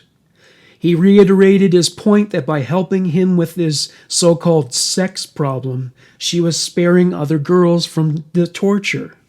He said that otherwise he wouldn't be able to stop thinking about sex. After all, this is the guy who frequently sat in his car and masturbated as he watched girls coming to and leaving school. He leaves the lights on so she will have to experience it in vivid detail. He forces her to masturbate him, what he calls jacking off. He forces her to suck it, which she hates because she finds it has a disgusting flavor. She is afraid the entire time that he will ejaculate in her mouth, which made her nauseous. He tells her the crank will prolong the sex for him, so it'll take longer for him to come. He feels this will give her one less reason to worry. As she performs these acts on him, he looks at photo albums that contain images of children in different positions that he cut out of magazines with pictures of adult genitalia cut out from porn periodicals. He speaks to what he sees in the pictures, using many sexually profane terms. He informed her of his intention to make her the best sex slave ever. One thing he told her that scared her more than anything else was that he would sell her. As time would tell, it was an idle threat, but he was capable of anything, it seemed. So the prospect of being trafficked horrified her as being within the realm of possibility. When she asked him why he would do it, he said it was because she was being difficult during his sex, not cooperating with his demands. He also said that when she cried, it made him feel bad, which detracted from his ability to enjoy the sex acts. She begged him not to sell her. He said he would have to think about it. He told her that her prospective clients would keep her in a cage. He told her she would be much better off at his place as his one and only sex slave. Mercifully, he never followed through on the threat. She was beyond terrified when he introduced the concept of living in a cage. Having finished with that, he turns on the TV. He explains that he is looking for a program featuring a little girl wearing shorts. In the morning, Phillip checks the time and announces that it is time to have sex. He tells her to lie down on her back.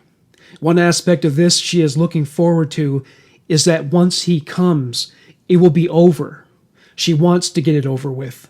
He kept her up all night, and she was so tired she was dying to sleep. He gets on top of her and tells her he is going to talk, quote-unquote, really dirty to her and that she must not get scared. He says he's the same person. He says he just needs to release the, quote, monkey on his back, end quote. He fucks her with as much aggression and force as he can muster. She feels like she can't breathe. He calls her a, quote, fucking whore, end quote, and a, quote, cunt, end quote, and other profane things. She doesn't struggle because it truly does get worse when she does. He finally comes inside of her. He asks her if she is okay. She cries. He takes her into his arms to comfort her. He assures her it is over and that she can wash up and go to sleep. He promises he won't fuck her for a while. She has no idea if she has reason to believe him or not. Her vagina is sore. It is bleeding again. He thinks she is menstruating. He tells her he will give her tampons the next day and show her how to use them. In the meantime, he gives her paper towels to put in her underpants. He took her back to the studio and promised to bring her something good to eat later.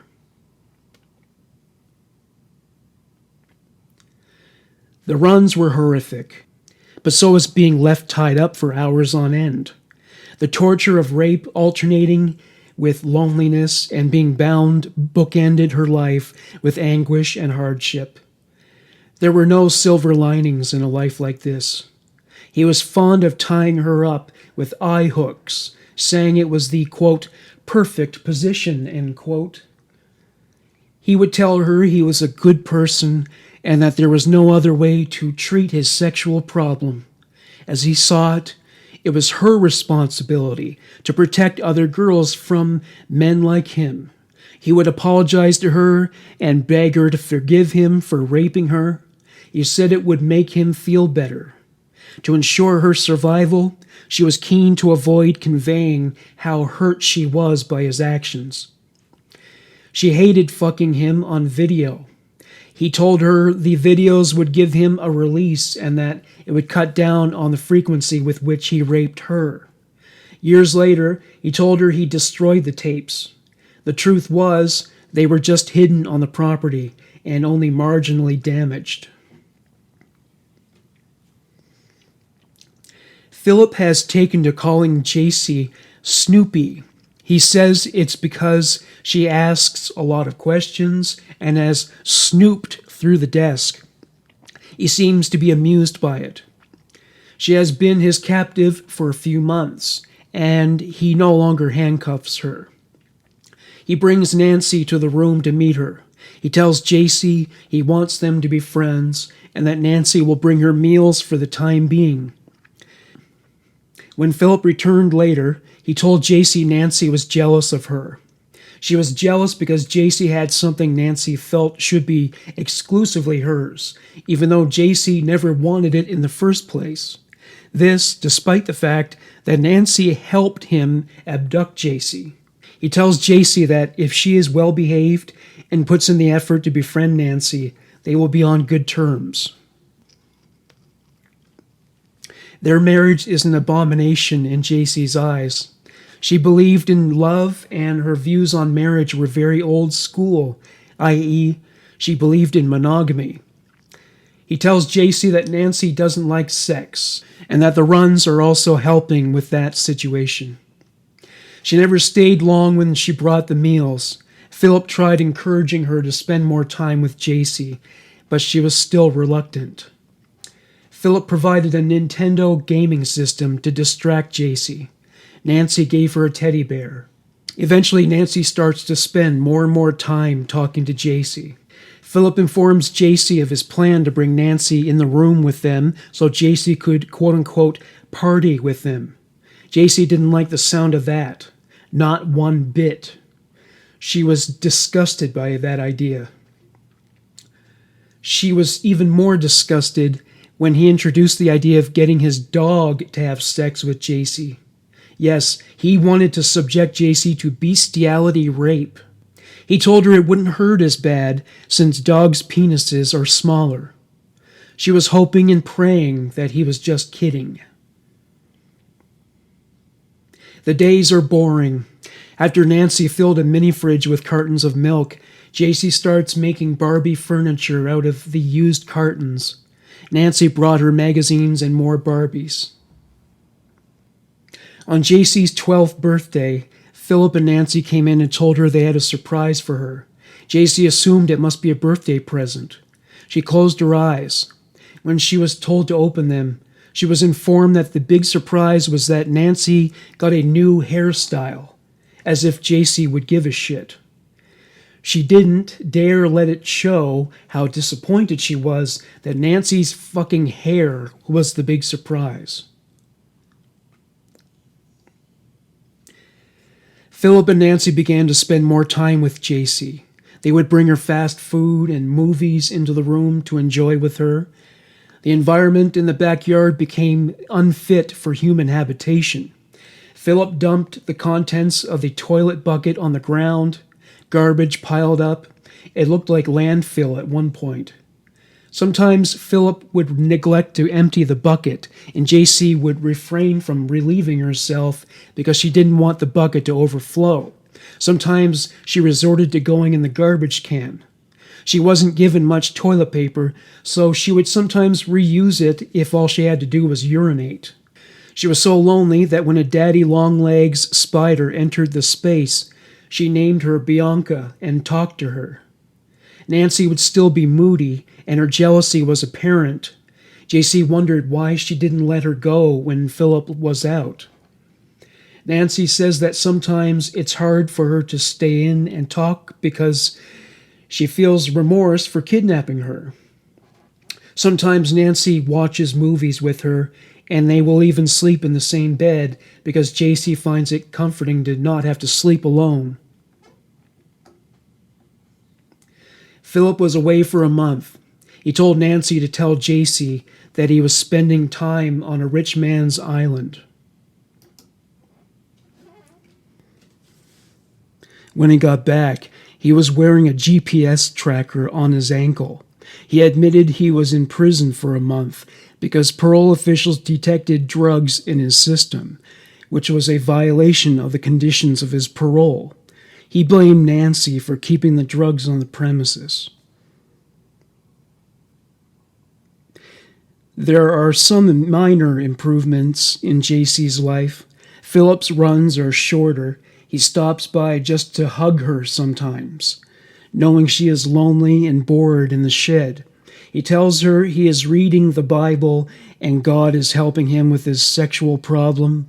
In the meantime, Phillip thanks Jaycee for helping him with that problem. He says he is trying to cut down on the drugs. Sometimes the sexual activity is reduced to her being present as an aid to his autoerotic activity. He becomes a different person when he is on drugs, a very cruel and uncaring person, devoid of mercy and compassion. Phillip Garrido has always been bonkers, but his behavior becomes even stranger during Jaycee's captivity. He tells her he can hear voices. It is a symptom of a psychotic disorder, but he believes the voices come from interdimensional entities, like angels. He buys a device called bionic ears and listens against a wall for hours. He asks Jaycee if she can hear them. She says yes for fear of what reprisals might come her way if she said no. It was off-putting, but it was better than being raped, so she left him alone to indulge in it. Phillip kept buying cats for Jaycee, but he kept taking them away for spoiling his fantasies. On one occasion, he said it was because he didn't want cat hair to get into his Vaseline, which he used for handjobs and rape. Easter 1994. Phillip and Nancy point out to Jaycee that she has put on weight, noting her waddling gait. Jaycee likely attributed it to a diet high in calories and a lack of exercise. Phillip and Nancy feel it is more likely that she is pregnant. Jaycee knew the place in which she was incarcerated was not a suitable environment to have and raise a baby. She wondered if the baby would be put up for adoption. She wonders what Phillip thinks about. Nancy must not have been thrilled by the news because she didn't speak to Jaycee for days. Jaycee does not want to give up the baby. Even while the baby was in utero, she felt less alone in the world. Phillip eventually revealed he was happy about the baby and said nothing about giving it away. August 18th, 1994. Jaycee gave birth for the first time in one of those sheds. Phillip and Nancy acted as midwives. Phillip thought he knew what to do because he had seen birthing videos. Being a nursing aide, Nancy was more useful.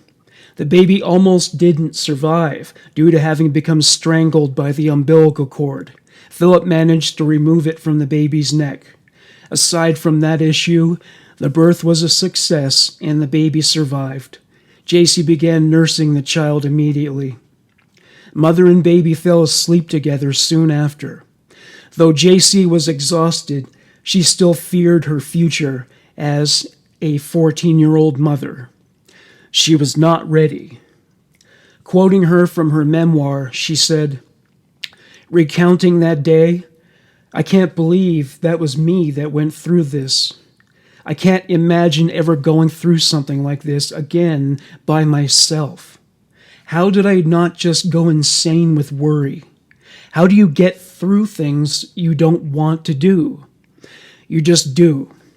I did it because that was the only thing I could do. I could do it all again. The most precious thing in the world came out of it." Her first daughter was named by Phillip. Her name was Angel. For all their moral failings, Phillip and Nancy provide everything essential for the baby's care. Phillip didn't want sex during the pregnancy and didn't want it much after the baby was born, to Jaycee's relief. He and Nancy take the baby from time to time, a much-needed period of respite for Jaycee. 1996. Angel is a toddler and still locked in a shed with Jaycee. Phillip promises to build a wooden fence to surround the property so the girls can get some fresh air and sun. Jaycee was pregnant again. Phillip indulged in fewer runs, but they hadn't petered out entirely. Jaycee begins teaching Angel the ABCs. She struggles with discipline because Angel is a very headstrong child. They are stuck in that small space together, and Angel is codependent, rarely giving Jaycee a break. Parenting in a tiny, compressed space like that turned out to be highly stressful, especially for a teenage mother. Phillip has promised Jaycee that he will never have sex with her again. He forgot to pull out, leading to the pregnancy. Fortunately for Jaycee, he found neither pregnancy nor motherhood sexy. He promised to work harder on his problem. He has said that before and fallen off the wagon. One day he was holding Angel in his arms and said to God, "God, please don't ever let me hurt this little girl." It was always a concern in the back of Jaycee's mind that he would do to Angel and Starlet what he did to Jaycee. He claimed to Jaycee that with a little help from her and God, he was cured of his sexual problem. She wanted to believe it, but he has never been known for his integrity. Somehow, he knew before she told him that she was pregnant again. He said he also knew it was going to be a girl because supposedly God knows that is what he needs. Clearly, God does not always choose wisely. After years of being cooped up in sheds, Jaycee, in the company of her daughter, is finally released to the backyard. There is a picnic table, barbecue equipment, and other items that have led Phillip and Nancy to believe they could be like a regular family. Nancy still doesn't like Jaycee. She does put in some effort to bond with her, though. She discloses that she hates summer. She tells Jaycee that she and Phillip go to playgrounds and public parks to videotape little girls. Sometimes she is ordered by him to entertain the girls, which includes getting them to do the splits so he can videotape their partially exposed crotches. Sometimes they hide the camera in Nancy's purse. They claim it's all done in the name of curing Phillip of his sex problem. The truth is, they're just making child pornography.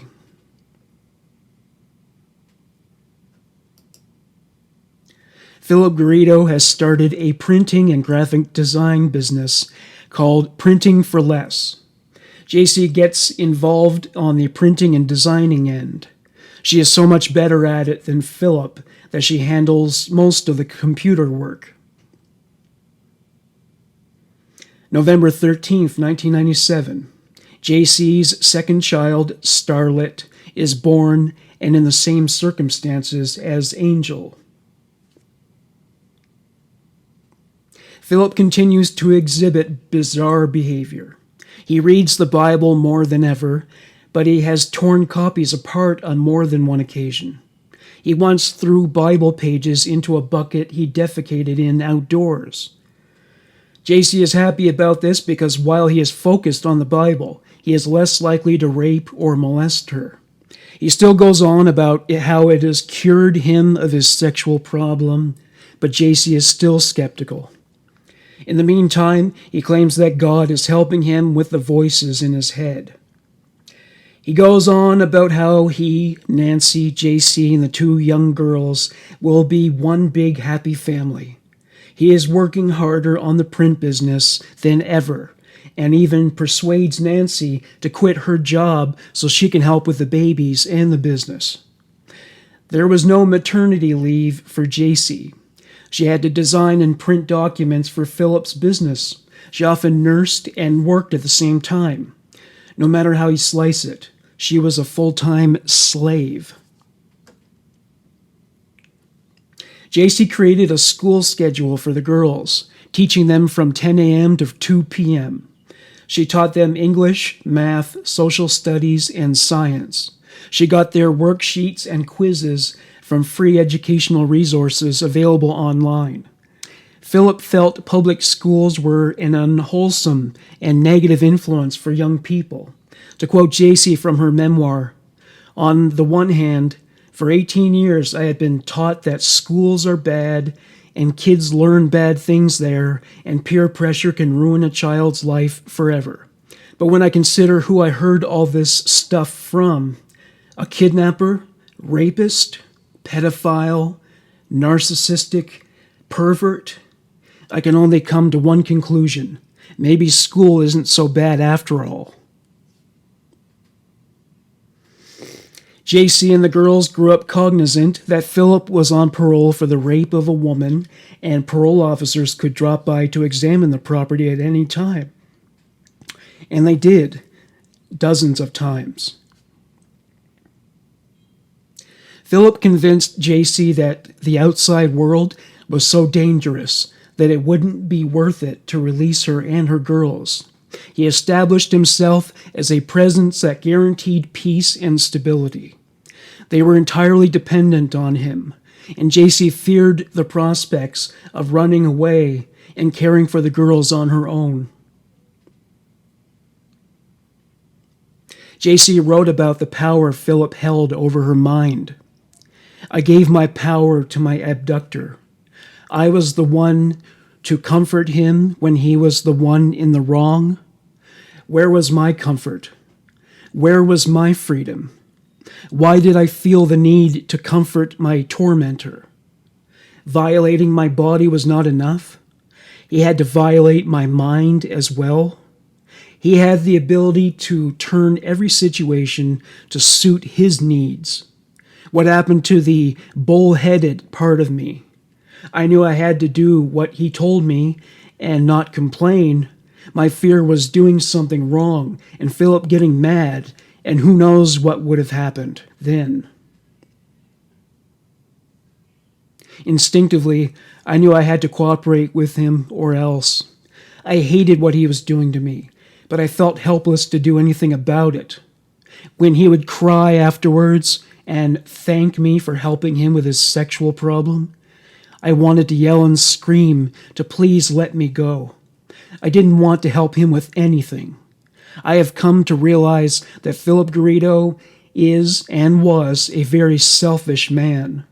He took me away from my family, from a mother that I loved with all my soul, and I still needed desperately. He did disgusting things to me. He told me all along that I was helping him. He used to cry and say he was sorry after he was done with me. And I would forgive him and say it was okay, that I was okay. I was not okay. That was the confusing part. He could be an animal doing disgusting things to me 1 minute, and then the next crying and asking for forgiveness. It confused the hell out of me. Now I know it was all a part of his manipulation, a game he has been playing all his life. Nancy notified Jaycee that it was also her task to, quote, pump up, end quote, Phillip, meaning to augment his ego. Nancy bought into his bullshit about how he was going to become one of the world's premier songwriters and that the printing business was going to keep them financially afloat until he became famous. Phillip informed Jaycee that Nancy felt hurt because she would see the children relating to Jaycee as mother and child. Nancy was damaged goods after a few miscarriages. Phillip decided that the girls and Jaycee, from that point onwards, would refer to and address Nancy as Mom. They would tell the girls that Jaycee was their older sister. They let Jaycee choose a pseudonym. She chose Alyssa, after the actress Alyssa Milano. She spelled it differently, with 2 L's and an I. The family begins going on public outings. They go to the beach, to a nail salon, fast food meals, Halloween, a carnival, and shopping trips. Phillip and Nancy have such a strong hold over Jaycee that it never even occurs to her to run away. When they went trick-or-treating, Phillip wore his old stage outfit from his rock band days. He sang and played his guitar as they walked the streets, which she found embarrassing. Jaycee kept a journal during her captivity. This practice was strongly forbidden by Phillip, but she would find a way to write when he was not around. December 16th, 1998. I would give my soul for a picture of her. No, not my soul, because nobody can give their soul away. Can they? I don't know. Maybe we share our souls with loved ones through our lifetimes. Is that possible? I don't know. Does that kind of love exist? I know I feel enormous love every day for my girls. Even though they don't know I'm their mom, I still feel this unseen connection with them. Does she feel the same way about me? Does she know I'm still somewhere out here? I wonder if she knows I miss her. I can't bear to think of her sometimes. It's just too painful for me. December 22nd, 1998. I want things to be different, but I would never change a thing about my life. I would never turn back the clock and change the way things worked out. I love my kids. I wouldn't say I have scars from it, but I do have a few scratches, like the way I feel about touching. I don't know how I would react to a man touching me after what I've been through. Family touching is different. It doesn't bother me as much when he hugs me anymore. I tell myself he is not touching me in a sexual way. It is more a fatherly way now. Not that I would know what that is like. I want to find love one day, the kind of love I read about. But it sounds so unlucky and unrealistic to hope for that. All Phillip talks about is all the horrible people in the world. I don't think the kind of love I dream about is real. That's okay, though. I still have love in my life for my girls. January 31st, 2003. Please stop these restless feelings. I can't stop myself from imagining me just taking the girls and getting in the car, starting it, and leaving this horrible place forever. I know I can't leave. I tell myself that every day, but I want to be away from here so bad it consumes me. Where would I go? Who would help me? Could I find a job? Would he come after us? I know there is nowhere to go. These thoughts and feelings need to be squashed. Things will get better. I have to keep telling myself this. I don't even know how to drive, but I can still see myself doing it just to get away. Please, please stop.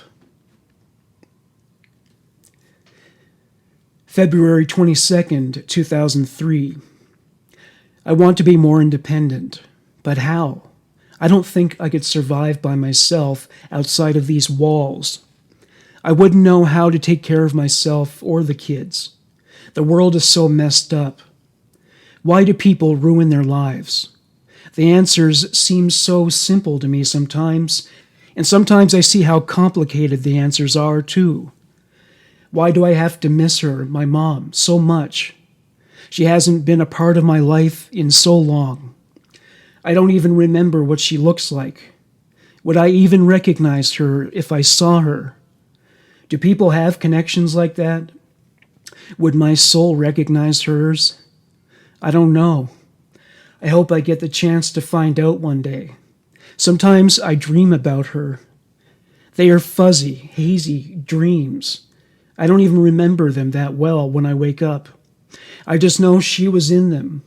My last memory is of her forgetting to kiss me goodbye that morning.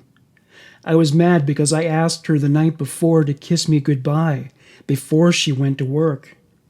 She forgets.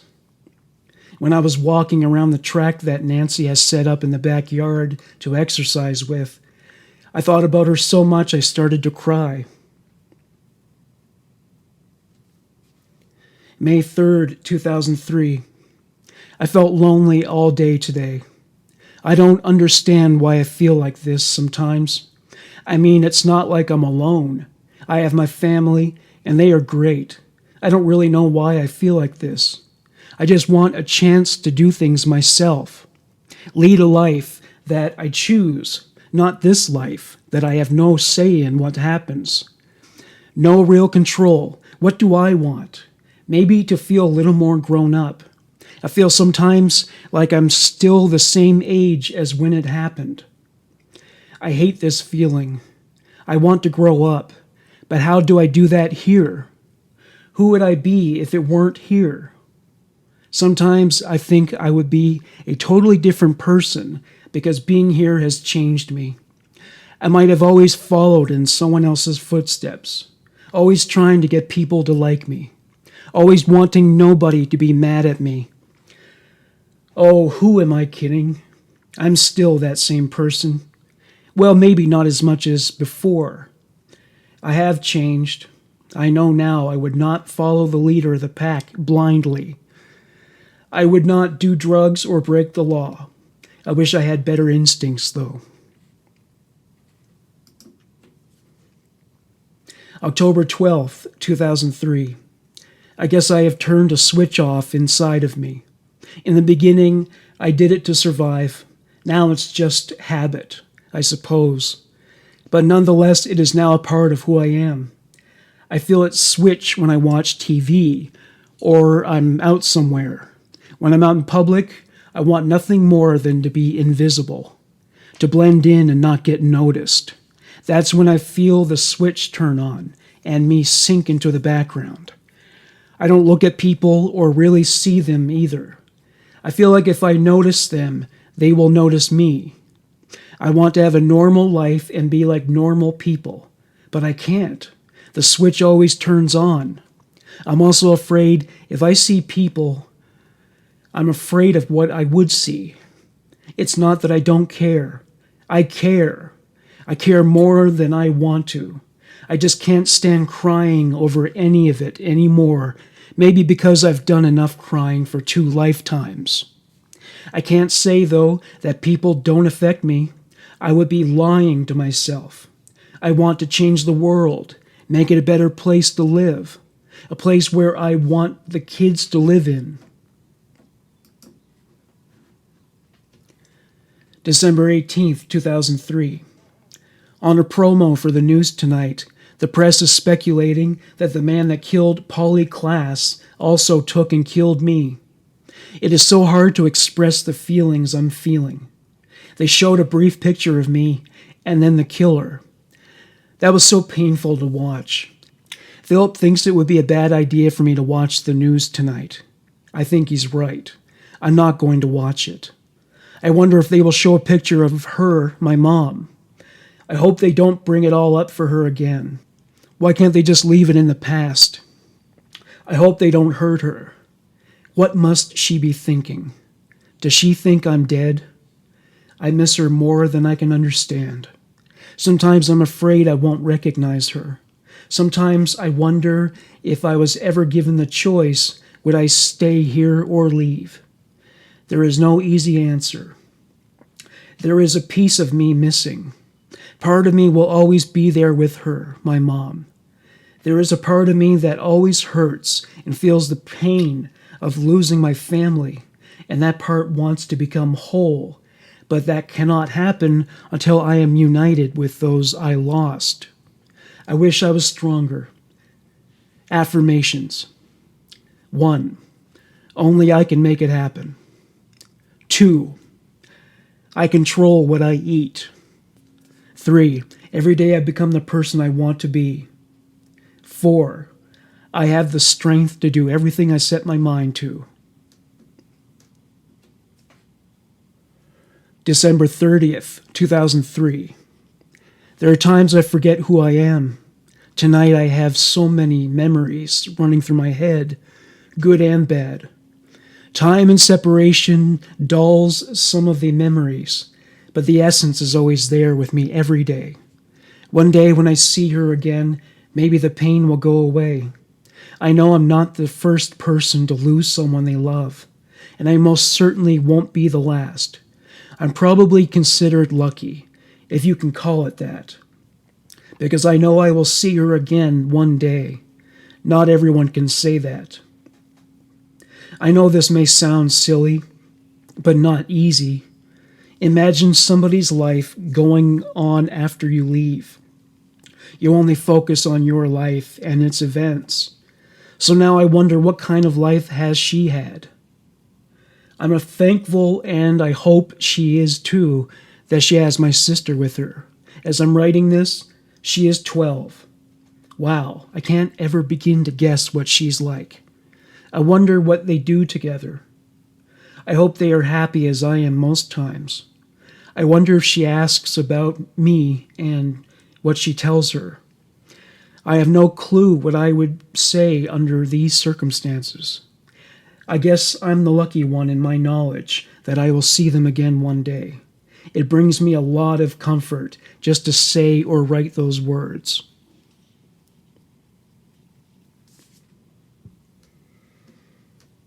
February 3rd, 2004. Why does it always have to be something holding us back? It's like we have to fight for each step we take in our lives, never knowing exactly where it will lead us, but fighting nonetheless. Why does he, Phillip, make a simple sentence seem so complicated? When will life feel like living for? I wish it was now. I'm so tired of being not in control of my life, because it is my life. Why do people think they have the right to my life? 10 things that make me happy. 1. Hearing someone laugh. 2. When my cats are near me. 3. Birds singing. 4. When animals like me. 5. Blue skies and puffy clouds. 6. The rain. 7. Having something fun to do. 8. The ocean. 9. When someone says something kind to me. 10. Knowing someone loves me. March 13th, 2004. I'm sorry. Sorry for everything I can't be. Sorry I can't be what he wants me to be. I don't even know exactly what that is. I'm just sorry. Sometimes I feel so alone. I know that's crazy because I'm not alone. I have my cats and people who love me too. It's just I don't know what I want. Some days I can clearly see everything, and things seem easy, and the next day seems blurry, and I can't see what I want. Nights are the worst because I have too much time to think. Sometimes I think I'm being too dramatic and complain too much. What do I have to complain about? I have food, I have shelter from the rain. Well, unless my tent is leaking. I don't want to hurt him, Phillip. Sometimes I think my very presence hurts him. So how can I ever tell him how I want to be free to come and go as I please? Free to say, I have a family. Free.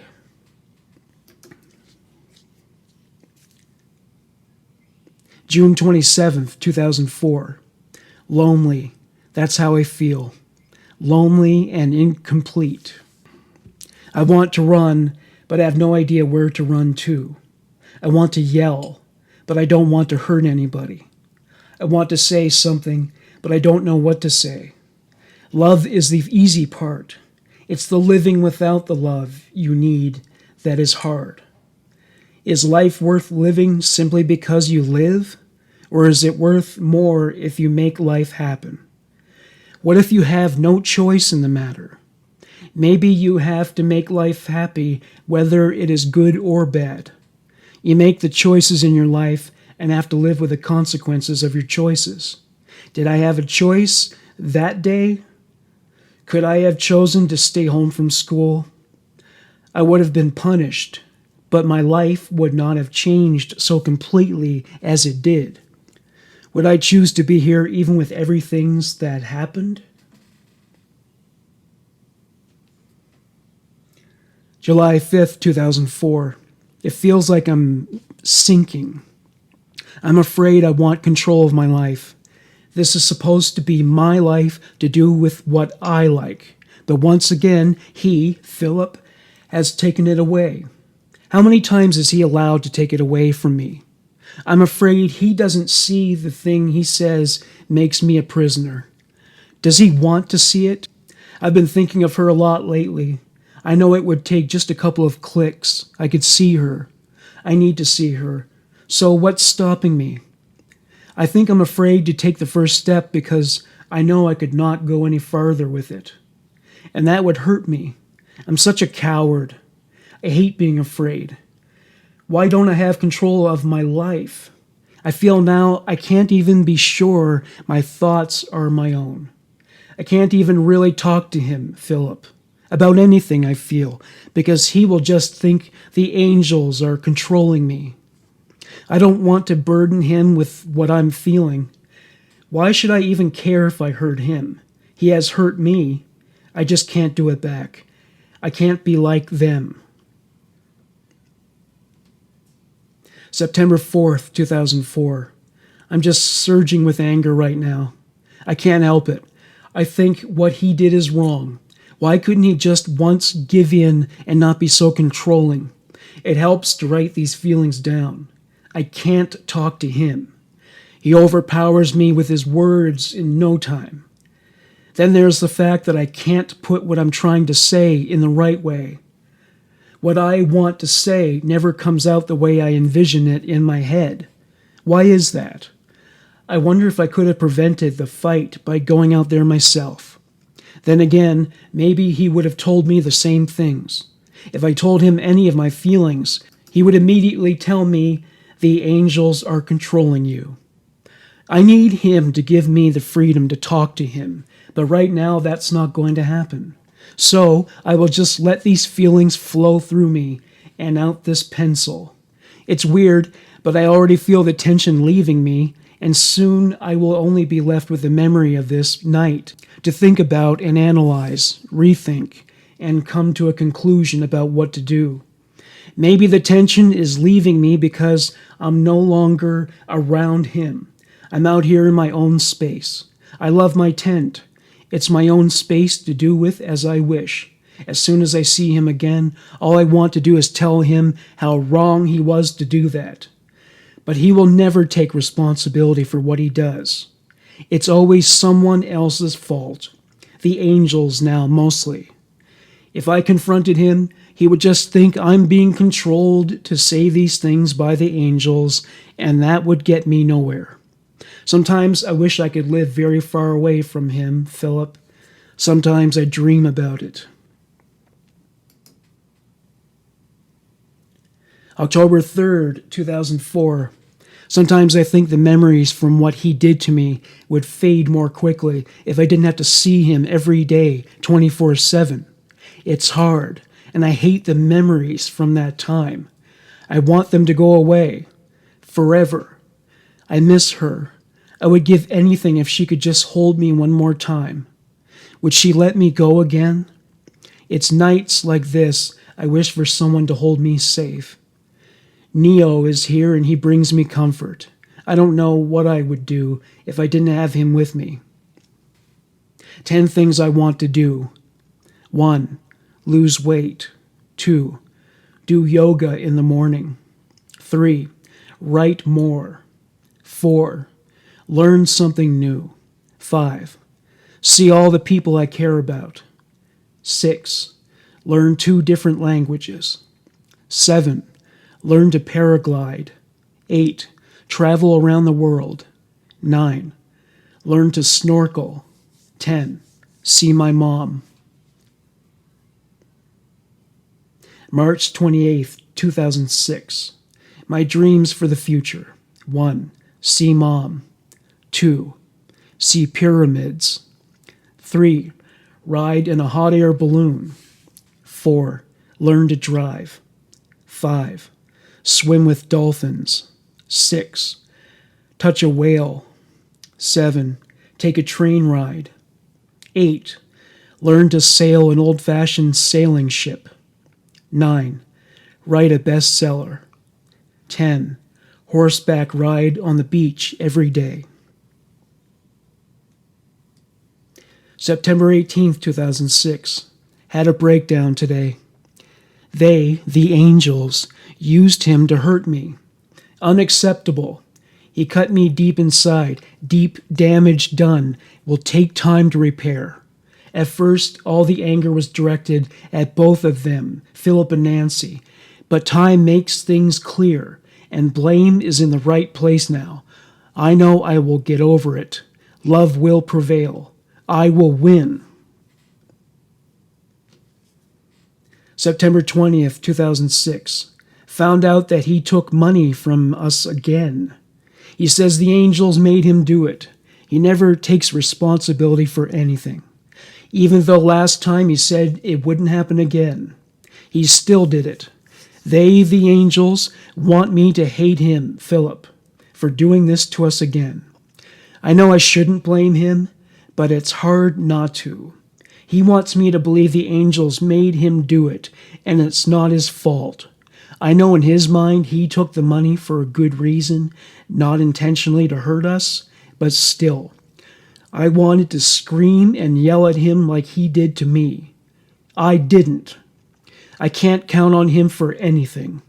It's hard to not be angry with him. I need to work on that. He also yelled at Angel and made her cry, which he also blamed on the angels. September 27th, 2006. Felt sad all day today. I feel like everything is hopeless.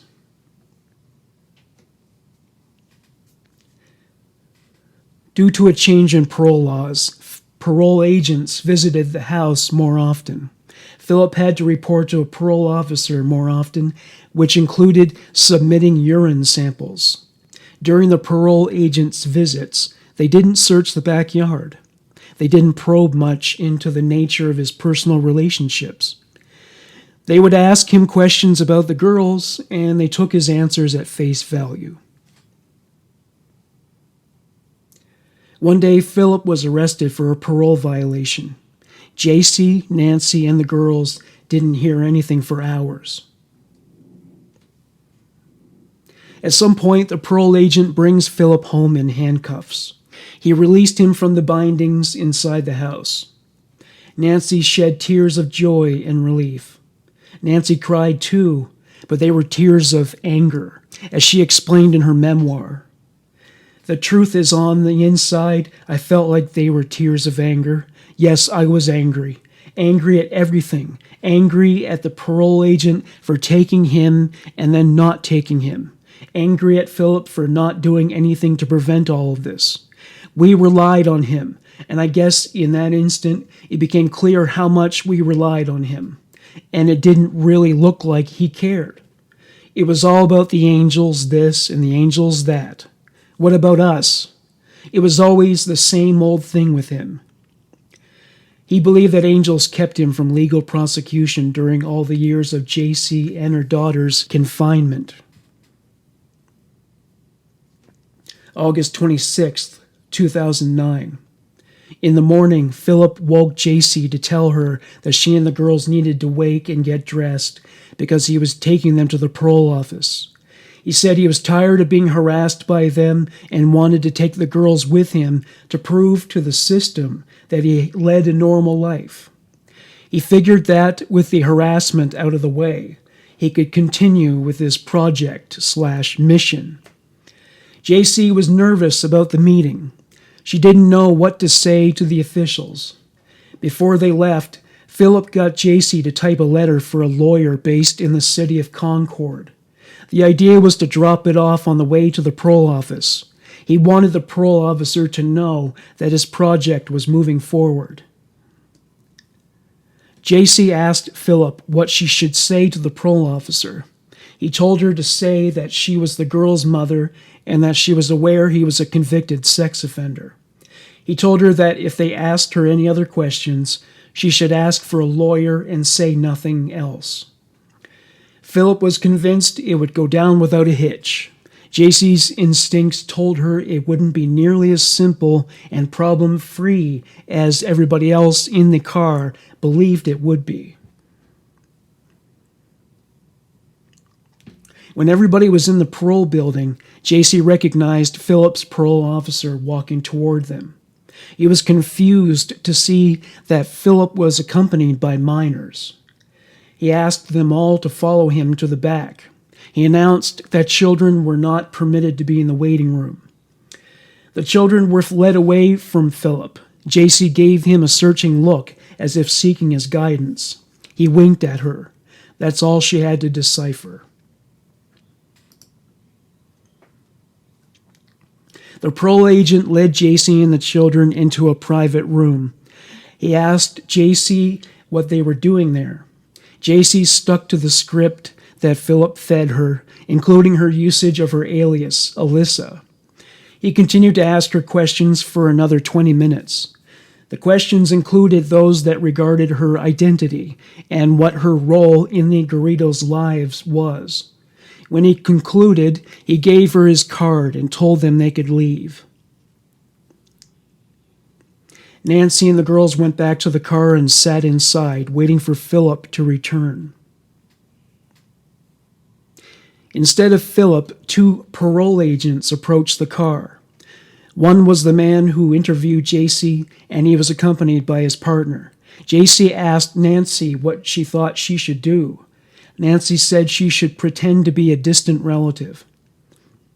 The parole agent asked Jaycee and the girls to get out of the car. Phillip's parole agent asks Jaycee to step away with him so he can ask her a few more questions. She assumed she was in trouble. He told her he intuited that she had been lying to him. He felt she was not the mother of Angel and Starlet. Jaycee said, "I gave birth to both of those girls, and that makes me their mother." He told her Phillip told him they were his brother's kids. Jaycee was baffled. After everything Phillip had done to her over the years, he was throwing her under the bus yet again. She was terrified she would lose custody of the children. The parole agent said he would have to contact Children's Protective Services. Jaycee told another lie, saying she fled from an abusive relationship and sought asylum at the Garrido's property. Jaycee was interviewed by a female officer. The woman told her she believed she had taken her kids and ran away from someplace. Jaycee felt she was being treated as if she were a suspect of a crime. The officer told her that if she didn't tell her the truth about her identity, she would be taken downtown to the police station and booked. Jaycee asked to see Phillip. Phillip was brought in. He was in handcuffs. She looked at him and asked him in front of the officers what she should do. She said they might take the girls away and she wasn't prepared to let that happen. Normally he had all the answers, but all he did was respond with a blank stare and advise her to get a lawyer. Jaycee was left alone in the room for about an hour. Another female officer entered the room.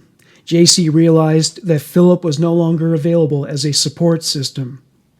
She was on her own, and her daughters needed her.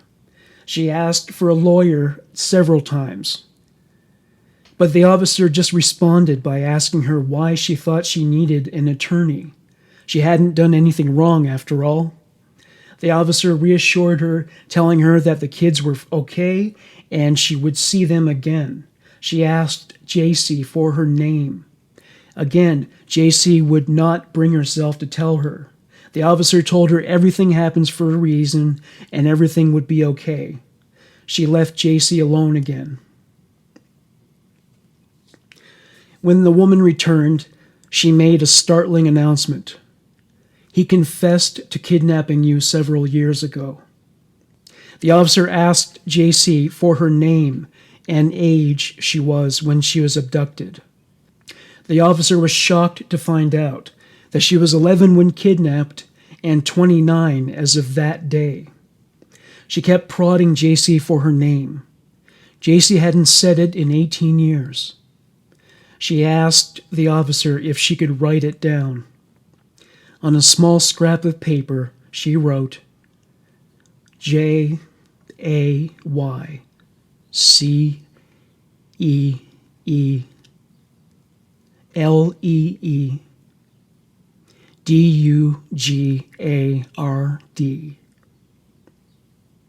She was next asked to write down her full date of birth and her mother's name.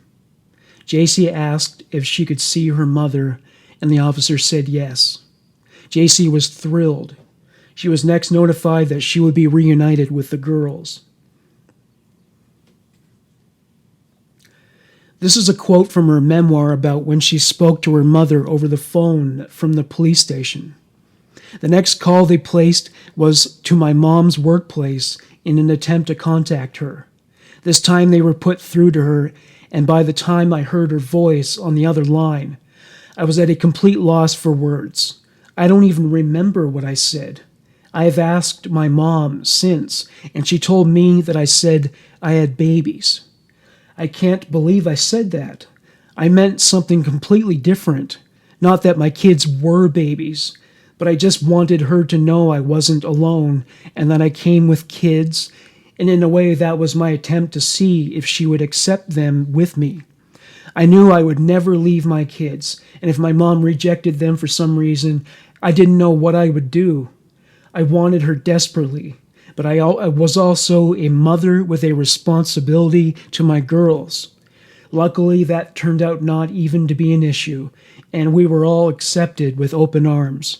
I believe I also got out the words, "Come quick." I remember hearing her screaming on the other end that, "My daughter has been found," over and over. And then I said, "I love you." Jaycee described the moment when she saw her mother in the flesh for the first time in 18 years. On the threshold of the room, I was frozen for a minute. I couldn't move. I just stared wide-eyed at the door. Finally, I took a deep breath and I made myself walk through the door. And there she was. I knew it was her instantly. For the longest time, I couldn't remember what she looked like. I would try to draw her, but her face wouldn't come to mind. Sometimes different aspects of each of my daughters reminded me so much of my mom, but I couldn't pinpoint exactly what it was because I had forgotten what she looked like. But there she stood with arms wide open. I walked to her, and she was smiling and crying, and she put her arms around me, and I felt so safe and whole again. Even now, just writing about it brings tears to my eyes. I told her she smelled the same. She said it was smoke, but it was more than that. I remembered her scent, like I remembered from when I was young. It was the same. She was my mom, and she was holding me. The whole experience felt surreal. As we stood there crying on each other's shoulders, she pulled back a little to look me in the eye and hold on to my shoulders. She said to me, "I knew I would see you again. Do you remember when we used to sit outside on the porch, swing, and talk about the moon as it rose high in the sky? Well, when you were taken from me, I used the moon to talk to you. I've been talking to you for so long. The other night the moon was full and bright, and I asked the moon, 'Okay, where are you, Jace?' The next day I got the call that you have been found." I look at her astonished. I tell her I remember that moon too. I was walking out to my tent, and for some reason I looked up and stared at the moon for a few minutes. It seemed strange to me at the time, because I usually avoided looking at the moon. I tell her that it was too painful because it brought back memories of her. But that moon was so bright it caught my eye. Now I'm here with you. Chapter 5, Trial. The following quote is from an indictment written in 2009. Phillip Craig Garrido and Nancy Garrido did unlawfully have and accomplish an act of sexual intercourse with a person, to wit, Jane Doe, against the person's will, by means of force, violence, duress, menace, and fear of immediate and unlawful bodily injury on said person. In other words, both Nancy and Phillip were indicted on rape charges. More from the indictment. They are indicted on charges of willfully, unlawfully, and lewdly did commit a lewd and lascivious act upon and with the body and certain parts and members thereof of Jane Doe, a child under the age of 14 years, with the intent of arousing, appealing to, and gratifying the lust, passions, and sexual desires of the said defendant and the said child by use of force, violence, duress, and menace. Another detail was that Phillip was videotaped raping Jaycee, and it was Nancy who ran the camera. They were also indicted on charges of false imprisonment and possession of child pornography. June 2nd, 2011. A hearing that determined the fate of Phillip and Nancy Garrido was well attended. Actually, that is an understatement. There was not a millimeter of available space. All eyes, including those of the media, were on that courtroom. Phillip Garrido's were directed at the floor. He was weighed down by shame. Terry and Tina Dugard were present for victim impact statements. Tina represented her family as she spoke about the impact the Garrido's actions made on them. "My mother died of a broken heart because of you. Jaycee was the center of her world." Terry Probin glared so hard at the Garridos she could have burned skin cancer into their faces. She said that on May 4th, 1980, a beautiful baby was born who was named Jaycee. She noted that she was a very kind-hearted, compassionate girl. Of her experience as her mother, she said, "I lived and breathed for that baby."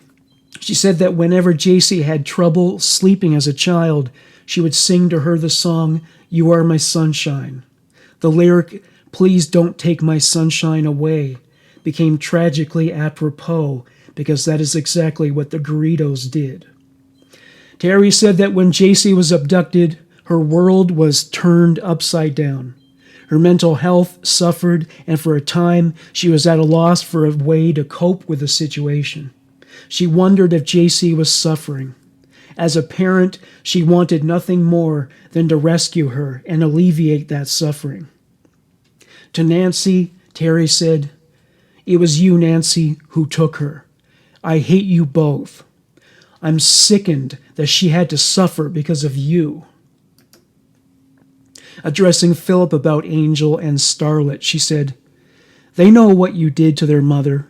They realize your backyard was a prison and understand your filthy, despicable secret. They are aware that they have been deceived, and I am here to tell you that there is no love lost." Jaycee's sister Shayna chose not to attend the trial, but she had Terry read a statement she wrote, which was directed at the Garridos. "I hope you live a very long life in a cold, dark place. You will slowly rot in prison. You'll never be able to manipulate anyone again. If you spend all of eternity in hell, it would not be enough. There is no salvation for you." Terry then read a statement written by Jaycee, who was uncomfortable with sharing a space with the Garridos. The statement: "I have chosen my mom today because I refuse to waste another second of my life in your presence." She said that his beliefs were wrong and that the things he and Nancy did to her were reprehensible. They would always rationalize and try to justify their abusive conduct. She didn't spare Nancy any of her criticisms, saying that her MO was to, quote, "trick young girls for his evil pleasure." To Phillip, she said, "Words were your tools of choice, and you wielded them with brutal force.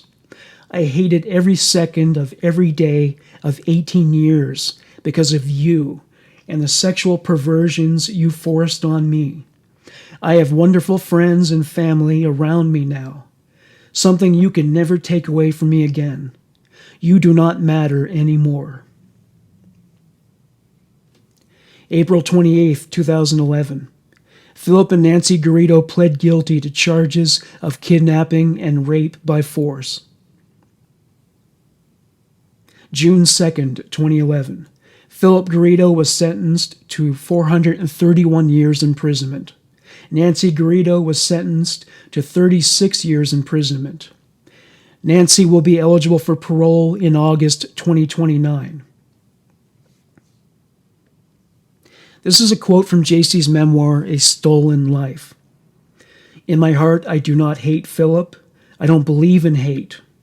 To me, it wastes too much time. People who hate waste so much of their life hating that they miss out on all the other stuff out here.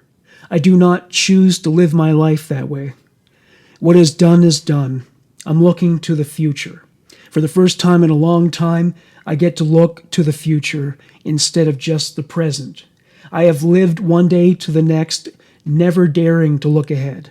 I never knew what was going to happen. If all my heart was filled up with hate and regrets and what-ifs, then what else would it have room for?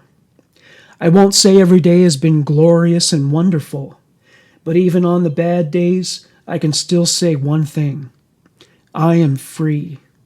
Free to be the person I want to be. Free to say I have my family and now new friends. I have nothing to feel ashamed about. I am strong and want to continue writing my story. Thank you for listening to Human Monsters. Bye for now.